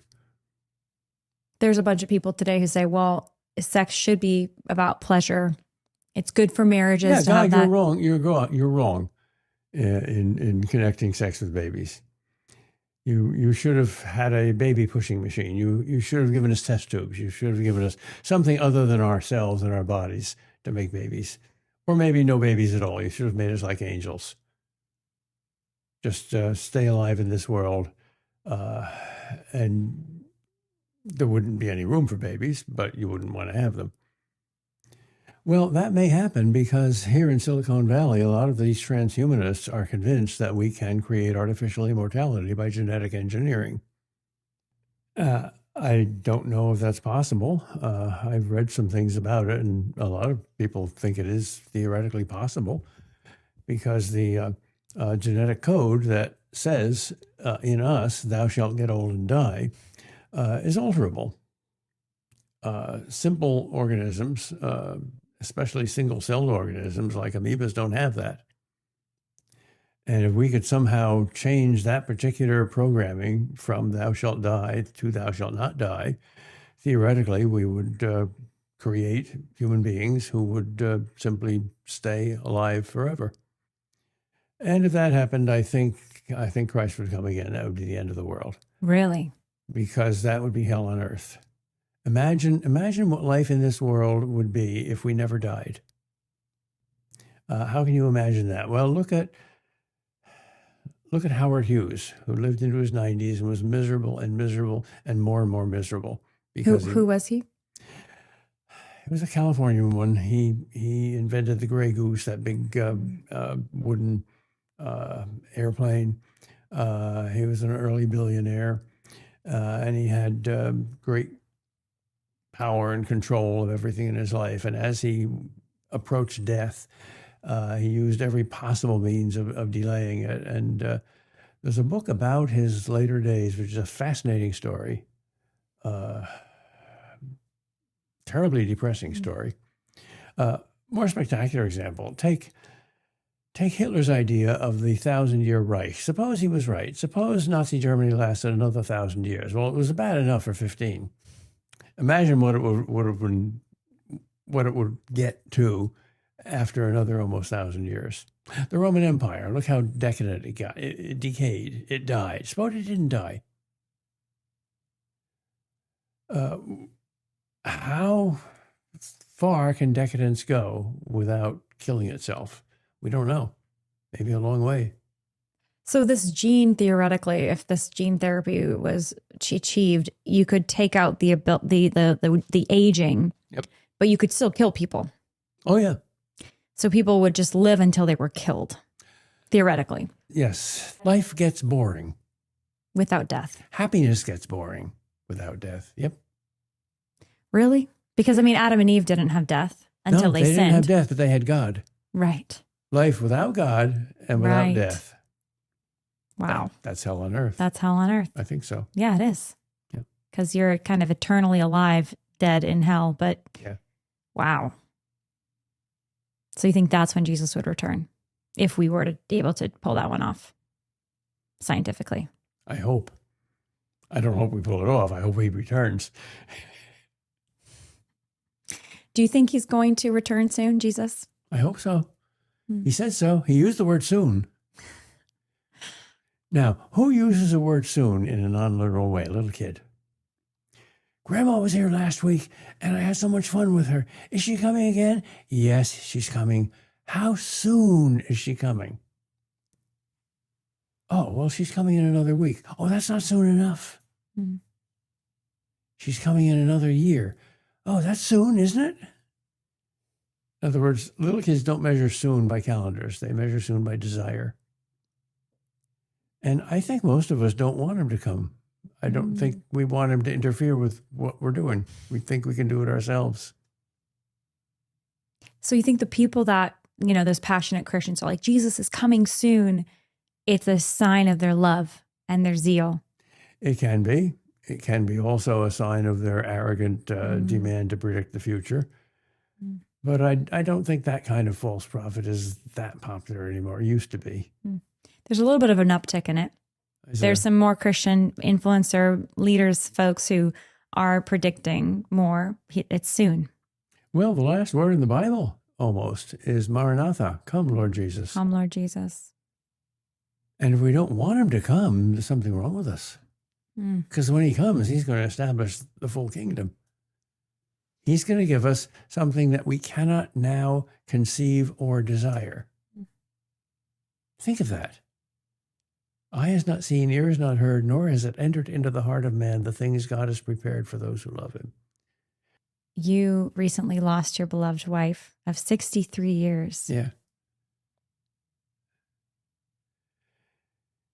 You know, the first thing, actually the second thing I said to her after she died, I promised her that I would not put her in a nursing home because most of them are terrible places. So I took care of her all by myself. She didn't want much help for a couple of years, and it got increasingly harder and harder and more frustrating until she finally, out of her wisdom and charity, said, I think I need to go to a nursing home. So we got hospice, who have a very good nursing home. She was there for a couple of weeks. And she was on the decline, and she knew she was dying. I wanted to be there when she died, and I was an hour late. And when I saw her, I fell in love with her again. She was beautiful. She was a corpse. She was not alive. And she was old and tired and worn out and wrinkled, and she was beautiful. I was surprised to that. The only other comparable experience I ever had was when my father died. He was the most important person in my life and a wonderfully good father. And his death was expected, and it was blessed. And all the right things were said. And what surprised me was when he died, I expected it, but I didn't expect how big it was. Not just big to him, big to me. He was not the only person in my life, but he was the most important person in my life at the time. Well, second most important. I just recently married. And this is an everything event, not just a something event. It's not just one piece of the world leaves. Now, you can't see things through his eyes anymore, except through your memory and filtering them through your perception. So he became nothing but a part of you in the world. And that was big. And something like that happened to me with Maria, because on the way home, I was going to say, I knew this was one of her last days, and I was going to go through all the best times that we had. She was incapable of responding, but I knew she could hear me and respond by blinking an eye or something. I wanted to show her how important those little things were to me over those 63 years, and I didn't get a chance to. And one of the last things I said to her is, we're all writing a book, and we successfully negotiated the early chapters, and you're in the last chapter now, and even though it's the hardest chapter, you're doing great. She was very courageous, complained very little, very tough. And throughout our marriage, we had a lot of misunderstandings because I'm an absent-minded professor and an introvert, and she's a wild Italian from a big Italian family and an extrovert, and she's very, very practical, and I'm very, very impractical, and I'm very theoretical and whatnot. So it was a lot of misunderstandings, and we stuck together. Our favorite movie when we were dating was Divorce Italian Style. It's about you see that movie? No, but that sounds like a riot. It's a comedy in the 50s when divorce was absolutely illegal in Italy. So Divorce Italian Style was murder. If you wanted a divorce, you had to hire a mafia hitman. So the protagonist hired this mafia hitman, and they lived in an apartment building. And the mafia hitman was so incompetent that he killed every other woman in the apartment building except the man's wife. Oh, my goodness. But what was funny to us in it was that they agreed, we agreed that murder, however horrible it was at least more rational than divorce. Divorce is impossible. Really? The only possible divorce is murder. So if we don't have any instruments of self-destruction in the house, we're safe. And I thought that was a good laugh because we both believe that. Divorce is ridiculous. Divorce is a kind of a double murder. It's a murder of a family, not just the murder of an individual. Anyway, we stuck it out, and there was always that deep respect and love, despite all the fights and misunderstandings that are almost inevitable. And on the way home from the nursing home, I was in the car, and of course weeping. And suddenly I realized that we had done exactly what we wanted to do. We had finished the book and sent it home to the printer, and now it's successful. It's published. It's eternal. And I said, "Hey, kiddo, we made it. We did it. We did it." It was a supreme triumph. I didn't expect God to make a supreme triumph out of the worst thing that ever happened to me. Mm.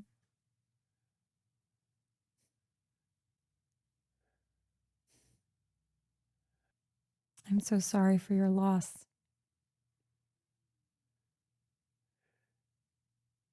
It was a triumph. Mm.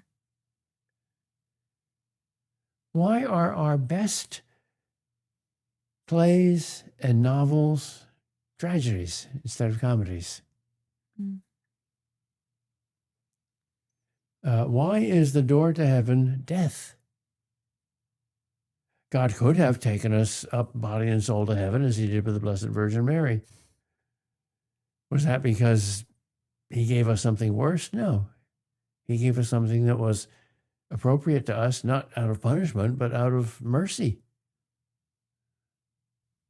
If death was only a punishment, if it wasn't that ambivalent thing that looks so dark from this side of the door and so light from the other side of the door, if it wasn't the way to heaven, how could we handle it? How could we say anything good about it? St. Francis called it Sister Death. Beautiful. You had this beautiful comment that you said recently on my friend Matt Frad's podcast. You said, if you only love your partner's physical body and not their soul, you should not get married. And then you said that your wife, Maria's dying days were as beautiful as a crucifix. Yes. Yes. Yes. When I was at Calvin, I didn't date much, but like most guys, I looked at all the women and said, what about her? What about her? What about her? And all the pretty ones were stupid, and all the smart ones were ugly. And I found Maria, who was neither stupid nor ugly. You struck the jackpot. Yeah. If you could go back in time and tell your 25-year-old self something about marriage, what would you tell him? Ooh.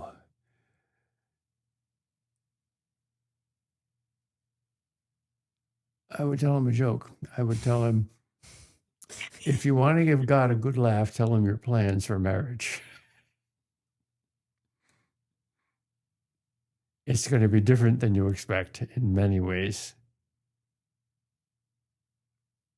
Be open to it. Why do you think so many people today are having trouble getting married? Because they often come from broken homes and bad marriages. I've got a friend, a Jesuit, Father Taselli, teaches philosophy at Boston College. He tells me that he can tell almost 100% of the time from his many conversations with the students. He interacts a lot with the students, which ones come from broken homes and which ones don't, without ever asking the question. There's that deep insecurity and worry that pervades young people who don't see successful marriages and wonder how they could have one, which is why so few people are getting married. I think the latest statistics say that something like around 50% of young people think that they will never get married. I know a lot of young people who I think they think marriage is beautiful. It's good. They want to be married, but they are having trouble finding a spouse. Yeah. Yeah. You're asking me for a solution? No, I'm sorry. You're our wise leader. A what? You're our wise leader, Dr. Kreeft. No, I'm neither wise nor your leader. You've been a leader for me, and you've helped many people with wisdom. Usually absent-minded professors don't make good leaders, except in the classroom. Well, I think a lot of people are in your classroom.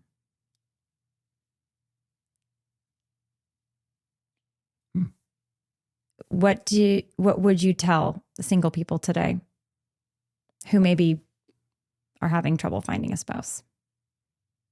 Depends who they are, how strong their faith is. If they're good Catholics, read everything that the church says about marriage. Read Fulton Sheen, great guide. 3 to Get Married is one of the best books I know about marriage. Ask yourself why you want to get married. What do you want to marry for? Do you want to marry for happiness? Or do you want to marry in order to give happiness? Do you want to marry for love conceived as a feeling? That's a wonderful feeling, but that's like waves. They come and go. You can't build on them. They're extras. It's the essence of love, Thomas Aquinas says, is a matter of the will, the will to the best good of the other. That's how God loves us, and that's how we have to love each other. And if the two of you don't have that same concept of marriage, that same fundamental philosophy of life, then there's going to be a big additional difficulty.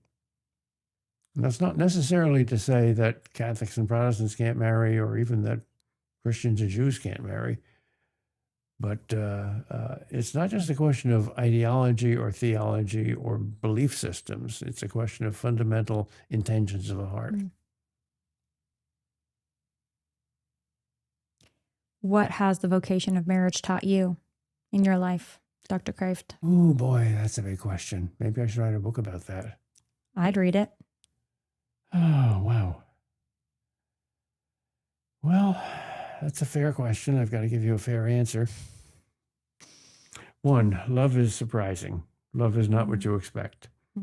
Love comes with invitations and demands that, even though you may have known that they're typical in an abstract way, when they hit you, they're going to feel different.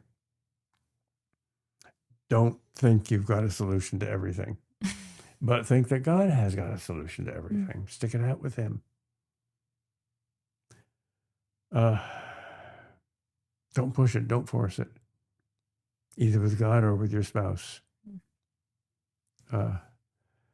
The control mechanism, the desire to be successful, the desire to be in control, the desire to make things into machines that we can invent or reinvent in control, that's pervasive in our society. And when applied to marriage, that won't work. Because people aren't parts of machines, even ideal machines. And always remember that God invented marriage in order to, among other things, teach us. There are things that a woman can teach a man that no man can teach. And there are things that a man can teach a woman that no woman can teach. So look at your spouse as somebody who's teaching you things, whether consciously or not, that you wouldn't ever learn otherwise, and be grateful. Even if it's tough. You're an idiot. You're full of baloney. Thank you. That's a good thing to hear, because we are pretty full of baloney most of the time. What did you learn from your wife that you couldn't learn from anybody else?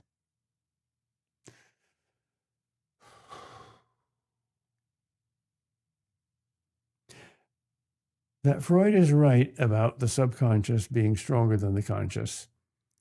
That the expressions of love that are conscious and visible and obvious aren't the deepest ones. The deepest ones are sometimes what you don't say or don't do. And the underlying assumptions that don't have to be brought to the surface because they're there. They're the strongest ones. It's the same psychological principle as educating your kids. My father was a little pushy about religious education, not badly so. Most of the people in his church were much too pushy. So I didn't want to be pushy. So I would answer all my kids' questions and encourage them to question, but I wouldn't insist on things. But I would leave a lot of good books around for them. And they read them. And that worked. None of them left the faith.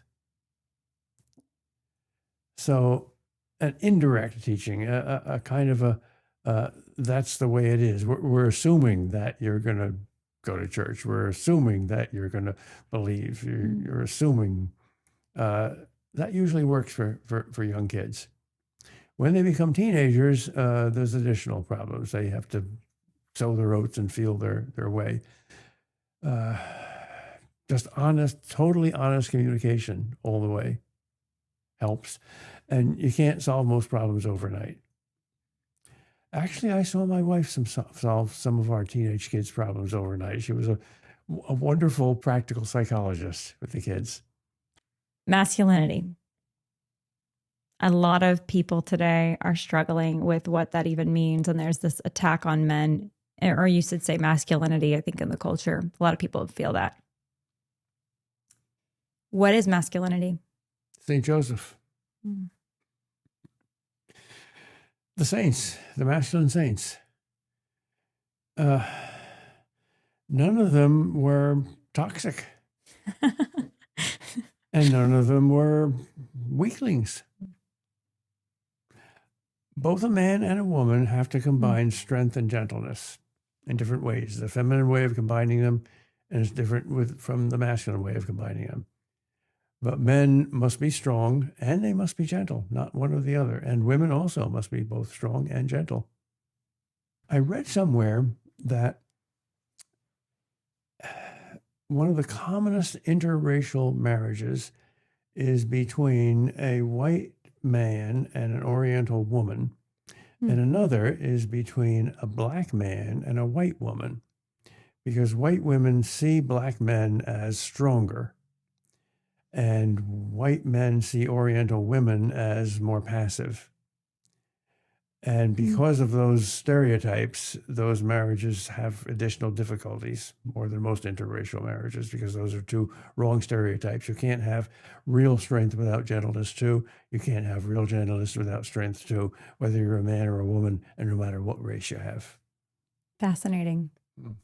Meaning in the interracial marriage of a white man and an Asian woman, you're saying he thinks, oh, she'll just be super submissive, and then she's a normal woman.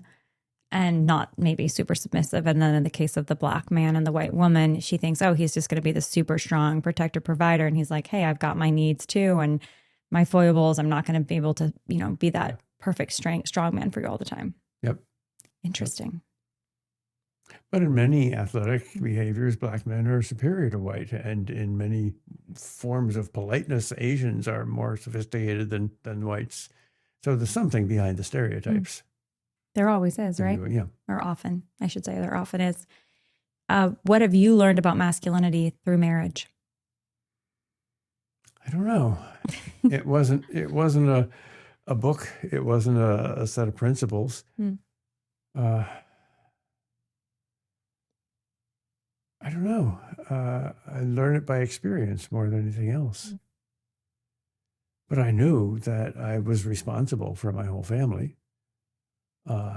And I knew that I had to be both strong and gentle to my son and to my daughters.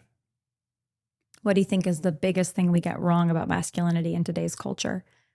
The either-or mentality. The woman's fantasizing about the man being Superman. It's not about power. It's not about physical strength. The fact that a man is usually taller than a woman, the fact that a man has more upper body strength than a woman, the fact that men usually excel at sports more than women is accidental. It's not essential. Really? That's not a definition of masculinity. That's a biological fact. But a skinny little black man is a man, not a woman. And a large white woman is a woman, not a man, even though she may be 7 feet tall. I think we're so materialistic. We just look on outside appearances, which is obviously the source of racism, instead of looking at the soul, the self. Do you think that's a problem with a lot of the conversation today about masculinity and femininity, as it's all about stereotypes and physical expressions? Of course. And that's why we reduce sex to something merely physical. And that's why people are bored eventually with sex, because the most thrilling thing about sex is not the intense physical pleasure that comes from orgasm. The most thrilling thing is the intimacy, that this person would let me into his or her heart and mind and soul and life so totally. It's beautiful. Femininity, what do you think is the biggest mistakes we make about femininity today? Well, that's an even more obvious answer, because girls can easily fall in love with guys who aren't handsome, but it's very hard for a guy to fall in love with a girl who's ugly.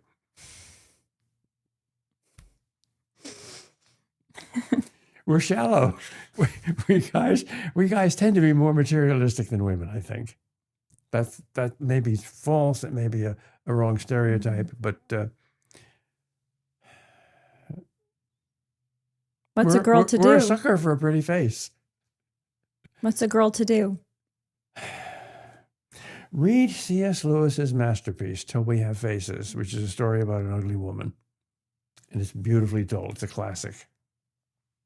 What would you advise a woman who said, I'm having trouble attracting a man that I would want to marry? Oh, gee, that's a tough question. Should I even try to answer that one?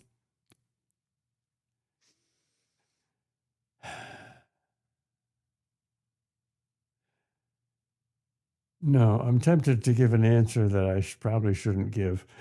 Well, very ugly men who don't necessarily have ugly souls. There's no connection at all between the body and the soul in terms of ugliness. Very ugly men usually don't expect to marry pretty women. So they might be more open to looking at the woman's soul and looking through the body. So you don't buy this idea that everybody is beautiful in one way or another, but that the physical expression of it has these kind of harsh standards that we put on beauty in today's culture. But if everybody is as healthy and, have I do buy that idea, but that's hard to believe. That's hard to practice. Most people find it difficult to believe that, but I think God looks at us that way. God deliberately designed us, the vast majority of us, to be not very beautiful. So he must love us that way. So we have to learn to do the same. I totally agree with that. And I found that when I was even moderately in love with any woman, and I dated a few, not many, before my wife, and not that deeply, I found that the more I liked them, the more I liked the distinctive features that most people would find less than pretty. This nose goes up too much. This nose goes down too much. The eyes are a little too far apart. The eyes are a little too close together. Well, you're learning to admire that gradually. There is something to be said. They say that a perfectly symmetrical face. Boring. Right. They look like everybody else. Yeah. There's like the face. I mean, this is a real phenomenon right now with social media and stuff. There's a bunch of people getting plastic surgery to look like this stereotypically perfect face, and a bunch of people looking very similar to one another. That's rather terrifying. That means you're eradicating your individuality and you're becoming a nobody. Everybody is nobody. Define everything. You can't. It's nothing. You told Matt that your wife called you at her funeral. I have not been able to master a smartphone, so I have a flip phone. And during the wake, as the preacher was saying prayers over the corpse, my flip phone went off. I had forgotten to silence it. I was embarrassed. I took it out of my pocket. You can't access the screen until you open it up. So I opened up the flip, and there on the screen was the words, Mom. Now, Mom was the label of one of the 9 phone numbers that I had in that phone. I forget what it's called. Recall. You press number 7 and you get your son. You press number 8, you get speed your dial. aunt. Yeah, right. And I looked at the number on the screen, and it was a number that had been discontinued a year ago because my wife tried a smartphone too, couldn't learn to do it, so we brought it back and retired the number. So we got a call from a number that doesn't exist anymore. Mom. Now, maybe there's a cybernetic explanation for that. I'm not claiming that was... Had that ever happened before? I don't know. Not to me. Did you answer? Well, yes and no. I pressed talk and there was silence. There was because she's dead. I did not hear her voice, but I got a phone call, at least a ring, from a number that was hers and didn't exist for the last 10 years. Why do you think I'm not claiming that's a miracle. I mean, I don't know enough about technology and phones to know that that's not possible. Sounds pretty miraculous to me. That's typically her. That's why exactly what she would do. Why do you think she did that? To let me know where she was. Which is? In heaven with God. God's got a great sense of humor. The devil doesn't have a sense of humor. So you're sure she's in heaven because the devil can't joke. Even if she's in purgatory, God's there with her. She's doing God's will there. Yes, it's beautiful. And that humor came through. Wow. How special. Have you felt any other little winks from purgatory or heaven? No. C.S. Lewis did. Read A Grief Observed, which is the best book I have ever read about mourning. Wow. It is a masterpiece. If you've lost someone that you love deeply, read that little book. Is there anything that surprised you about grief and mourning in the last couple months since you've lost your wife, Maria? Frankly, 2 things that don't seem to fit together. This is paradoxical. Number one, how deeply we were married. How I appreciate it now more than I did when we were both alive. That's typical. When somebody dies, you appreciate them more rather than less. Secondly, though, how easy it is, without denying that first thing, her uniqueness, her preciousness. Now that I'm all by myself, of course, I'm lonely, and of course, I instinctively think, oh, I've got to tell her about this, and then I forget that she's not here to tell her, so I, use the long distance line to God. But how right and proper it is, how it's part of God's perfect plan, how that aloneness now is my job, and it's a good job, and I'm trying to do a good job with it. This is a quote from The Four Loves about grief and love. There is no safe investment. To love at all is to be vulnerable. Love anything and your heart will certainly be wrung and possibly be broken. If you want to make sure of keeping it intact, you must give your heart to no one, not even to an animal. Wrap it carefully round with hobbies and little luxuries. Avoid all entanglements. Lock it up safe in the casket or coffin of your selfishness. But in that casket, safe, dark, motionless, airless, it will change. It will not be broken. It will become unbreakable, impenetrable, irredeemable. The alternative to tragedy, or at least to the risk of tragedy, is damnation. The only place outside of heaven where you can be perfectly safe from all the dangers and perturbations of love is hell. That's a brilliant passage. Our hearts are meant to be broken. Somebody said the only complete heart is a heart that's been broken. What's the most sincere and profound compliment you can give to an artist or a musician? You broke my heart. I never saw a cathedral before until I was about 8 or 10 years old. We often, my parents and I, I'm an only child, went from northern New Jersey, where we lived, into New York City. And one time we decided to visit St. Patrick's Cathedral. As soon as I entered the place, I felt a tear in my eye. I had never seen any building nearly as beautiful as that. I said, this is not just more beautiful than other buildings. This is a different kind of beauty. And I said to my father, this is a Catholic church, isn't it? And he said, yes, it is. And I said, the Catholics are wrong, aren't they? Yes, they're terribly wrong. Then why are their churches so much more beautiful than ours? He said, oh, I don't know, it doesn't matter. But it mattered to me. And then at Calvin, when I, for the first time, heard the music of Palestrina, I'd never heard of Palestrina's music before. Same thing happened. It broke my heart. I said, this is not just good earthly music. This is music. This must have been made by an angel, or at least inspired by an angel. This is the music of heaven. What advice do you have for mothers? I don't mean to insult you, but you're asking me harder and harder questions. My goodness. Nothing that every good Catholic wouldn't say. Be a good mother. Lead your children to Christ. Love them absolutely, totally, every minute, no matter what they do.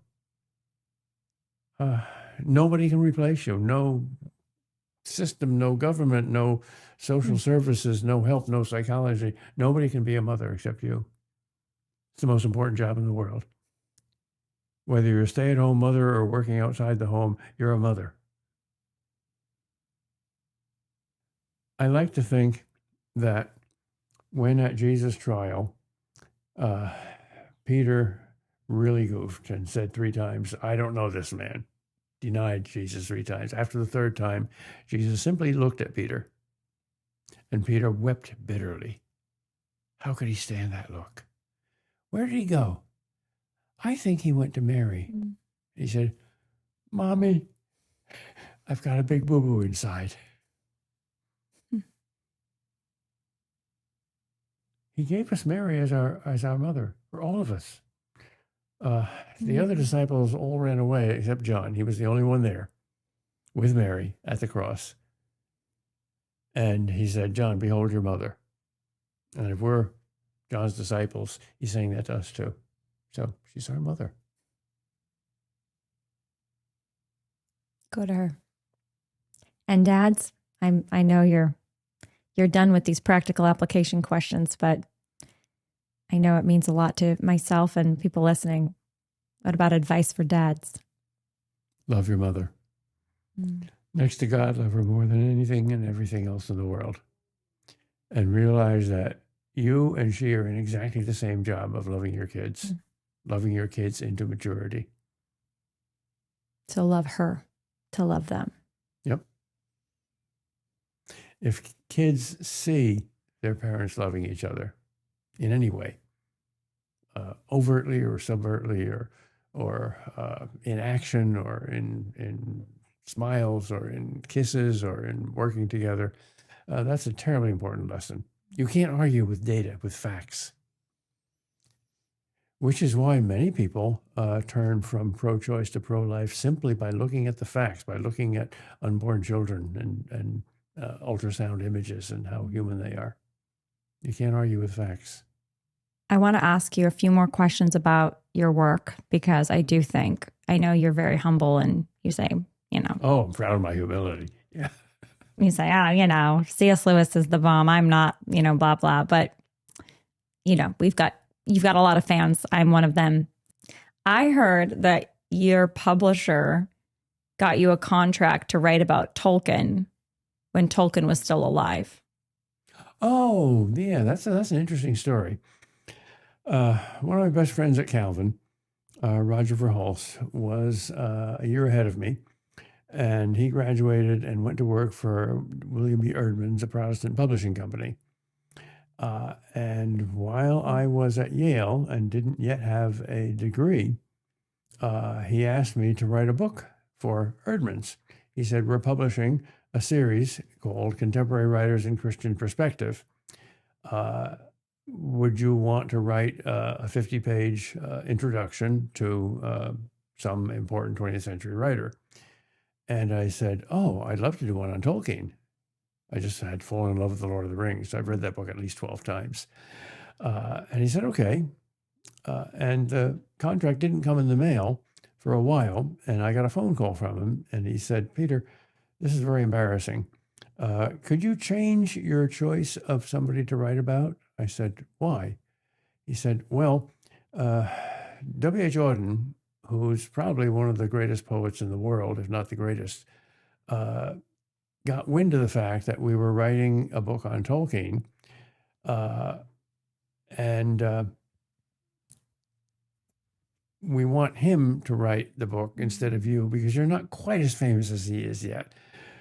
And I said, well, the only other writer I love as much as Tolkien is C.S. Lewis, but I know he's written about 30 or 40 books, and I've only read about a dozen of them. So I'd need a long time. I'd need at least a year or two as a deadline. He said, no problem. So I started reading everything Lewis wrote, which is why I'm full of Lewis.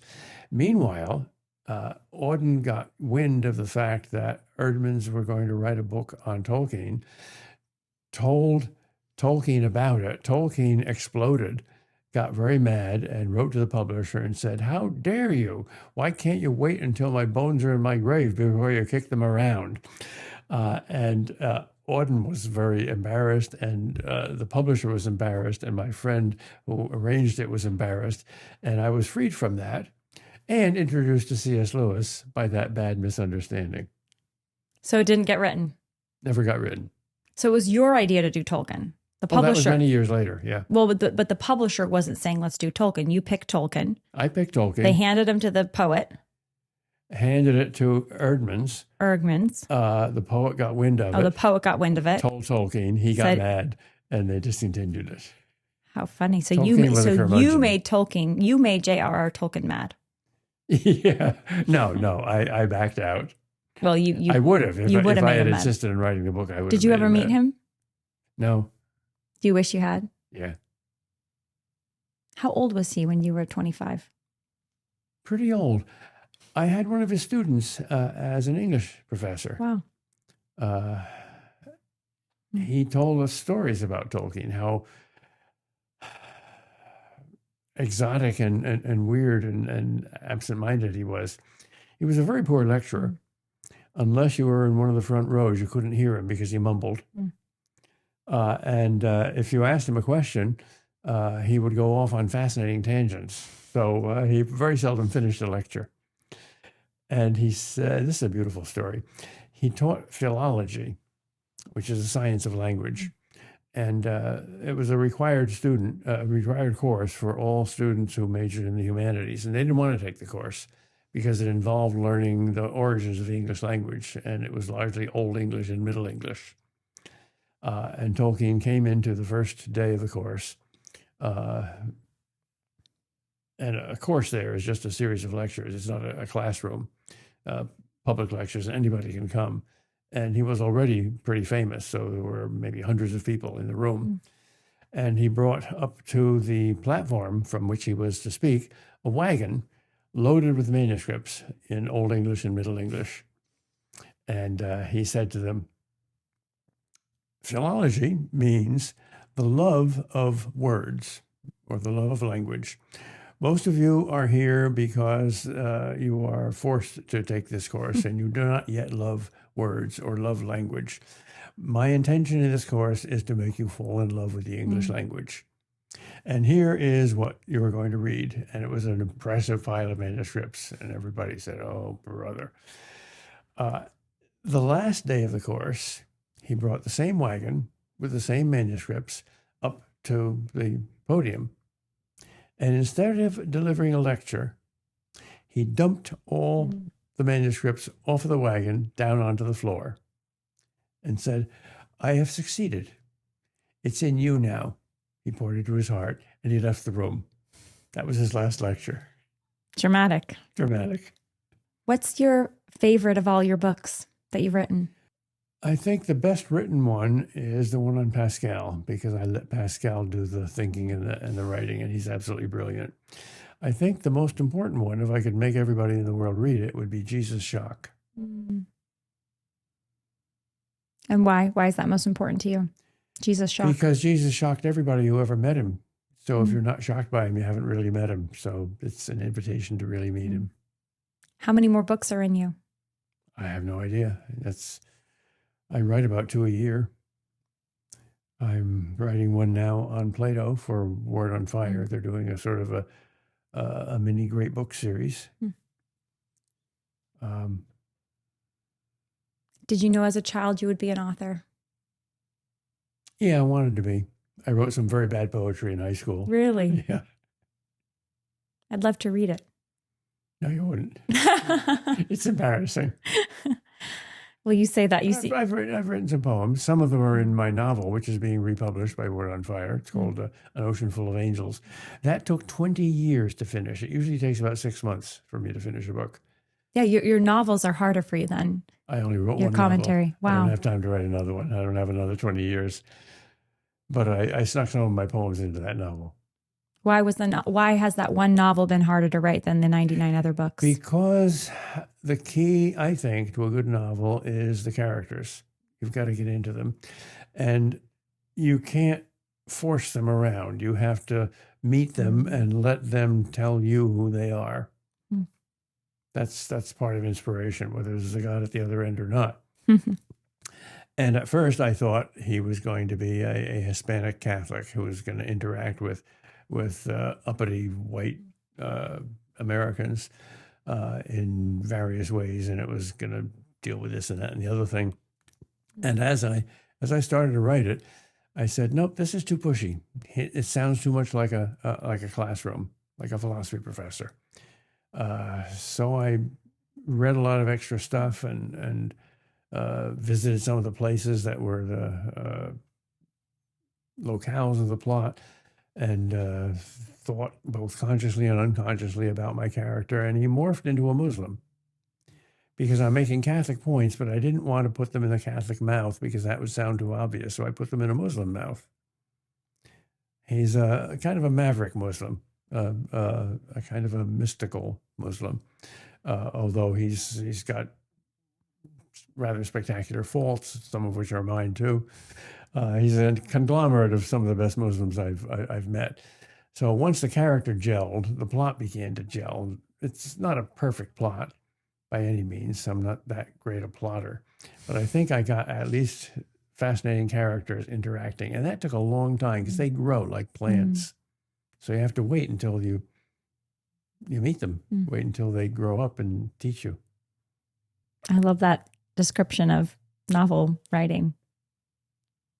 It's wonderful. It's harder to write a novel than to write nonfiction. Some would say the opposite. Well, they have a gift that I don't have. Dr. Peter Kreeft, this has been absolutely phenomenal. Well, thank you for saying so, even though it's a nice lie. We could go on. It's been fun for me, at least. I'm happy to hear that. I hope I didn't torture you too much with my practical questions. In fact, I love questions that are hard. The harder the question, the more I like it. What's the hardest question you've ever been asked? Who is God? Who is God? You'll find out. We will. We will all. Yeah. Maranatha. Maranatha.